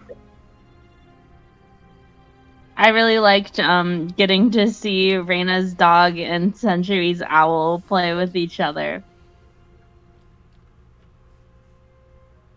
Yeah, Robot pets. the spellbook measuring. You wanna see my spellbook? Whose book's better? That's a really nice spell book. You want to see mine? I'll show you That's yours a if really you show me nice mine. spellbook you got there, Reyna. Mine actually was when Century asked her if she was a wizard, and Reyna said, "No, that's for smart people." Totally, that was the one thing I'd written down, is the fact that whole thing, every time someone talks about books, the fact that you just play Reyna as this really stupid, I'm not very smart, it's really fun every time you do it. Makes me wonder how that... I loved just when we were doing the teleportation circle and she was like, "Oh, okay, that one's air," and just started blowing on it, the symbol for air. Just 10 out of 10. Puzzle solved. Problem solved. Our crops have been watered. I know. I liked how she rolled Talus an apple. Like, he's like, "I'm hungry." She rolled him. She's like, "I just got bunches of these." Like, she just has like 90% of her backpack is apples. It is at this point. Enough space for one tome, a spellbook in there, and the rest is just apples filled all the way up. Yeah, but every time you do it, Mark's going to feel sad when he sees the apples. Oh, that's okay. Reyna will give you an apple. Cheer you up. Yoka, favorite Vespasian moment? Oh, jeez. There's a lot of interesting ones. Sorry to spring that on you, Mark. I didn't know what I was doing until I was already doing it. It's good. You don't spring anything on me. I figured the whole chaos theme. I just go with the flow. But I think my favorite Vespasian moment would have to be when we were when Reyna was blowing on the teleportation. It was like, just stop, don't blow down the entire house. Like, I did not want a three bad wolves situation happening on us, because like I've seen her fireball thing, so I'm like, no. Vespasian's like, just don't touch anything. Like, I don't know what kind of... She's a new type of nuclear weapon, and Vespasian hasn't figured out what kind of nuclear weapon she is I don't yet. know what magic you can do, but if any of it can destroy this entire place with us in it, I don't want to risk it. I am thoroughly interested to figure out what the hell's going on with Vespasian and like what exactly he wanted from Morrigan, what he expected of her, because I am super confused. Like IRL. I want to know if Vespasian is actually working for one of the demons. No. No, he's got too much pride for that. Mostly my only real burgeoning question with Vespasian is what did he think he signed up for when he became a cleric of this deity? Well, he wasn't a cleric. He's not a cleric. Yeah, he's not a cleric. What is he? He's a fighter. Oh, okay. Similar to Golok, he is not a cleric in any way. He just gets visions from Morrigan because he chose to worship her. All right, then my question becomes less relevant, because I was like, this guy's a cleric. Like in my head, I was like, yeah, why is the cleric that would be super shouting cray. at his god? I was that's a little out of his mind. Yeah, I'm the only one mad enough to be a cleric. Yeah. I imagine like cleric Vespasian doing like confessionals, and someone's like, talking about their sins, and he's like, well, according to our God, they would say this and this and this, but they're wrong. I'm right. Let me give you I don't know what you're talking about, though. So, let me tell you, when you worship a god, you should not have to submit to them. Yeah. See why I was confused though? It was the misunderstanding. Yeah, because I was starting to get to that idea with some statements that Century was making. Just like, well, I mean, for somebody who is empowered by a god, rejecting that god's going to be a bit of a problem for him. I was like, how empowered do you think he is by Morgan? Like, in a sense, Korok is empowered by her because of a curse that he just kind of like gives her credit for. Right. Doesn't really know if she's responsible, but he just kind of goes along with it. Again, so we'll just fold that into Sentry being clueless. Well, yeah, I mean, Sentry just met Vespasian, right? He doesn't necessarily know. And similarly, Chris, you just came back to the game, so you're not necessarily aware of all the details of every character yet. Yeah. Well, guys, he's got his reasons. Like, I wouldn't have done it if, like, just for happenstance. There was a mentality that I have with him, and there's a reason why he did it. So it's all good. Let's see it unfold in character. I think it'll be great. Yeah, you would. Not gonna. Yeah, you would. My favorite DM moment was bringing in a lot of NPCs that haven't been seen in a little while, and also bringing Sentry in to kind of shake things up a little bit today. I hope that was enjoyable. But I don't know if there are any favorite DM moments out there. Finally learning about the other groups and like all of the demon lords and all of that shit that's going on. I got to wig out at seeing Corin again, and that made me almost cry. I like that you use Corin to shit talk other NPCs. I like Corin. I don't know what you're talking about. I know you don't. I know you don't. The subtle nod to not release the Mummy Lord was a good thing to. I've seen other groups do similar things. Yeah, Corin was a part of the group that Corin was played by was a player character who was a part of the group that released the servant of Enon Volkmar onto the world. So he doesn't want to see that happen again. Yeah, you do know though that you've opened that sort of can of worms that you know what's going to happen. He doesn't know the kind of group he just ran into.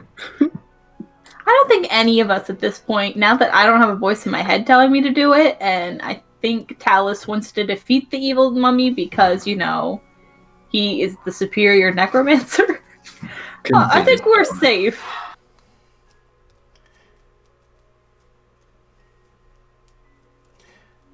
Well, guys, I hope you had fun today. It was so fun. Thank you, Mark. Totally. Fun. Awesome.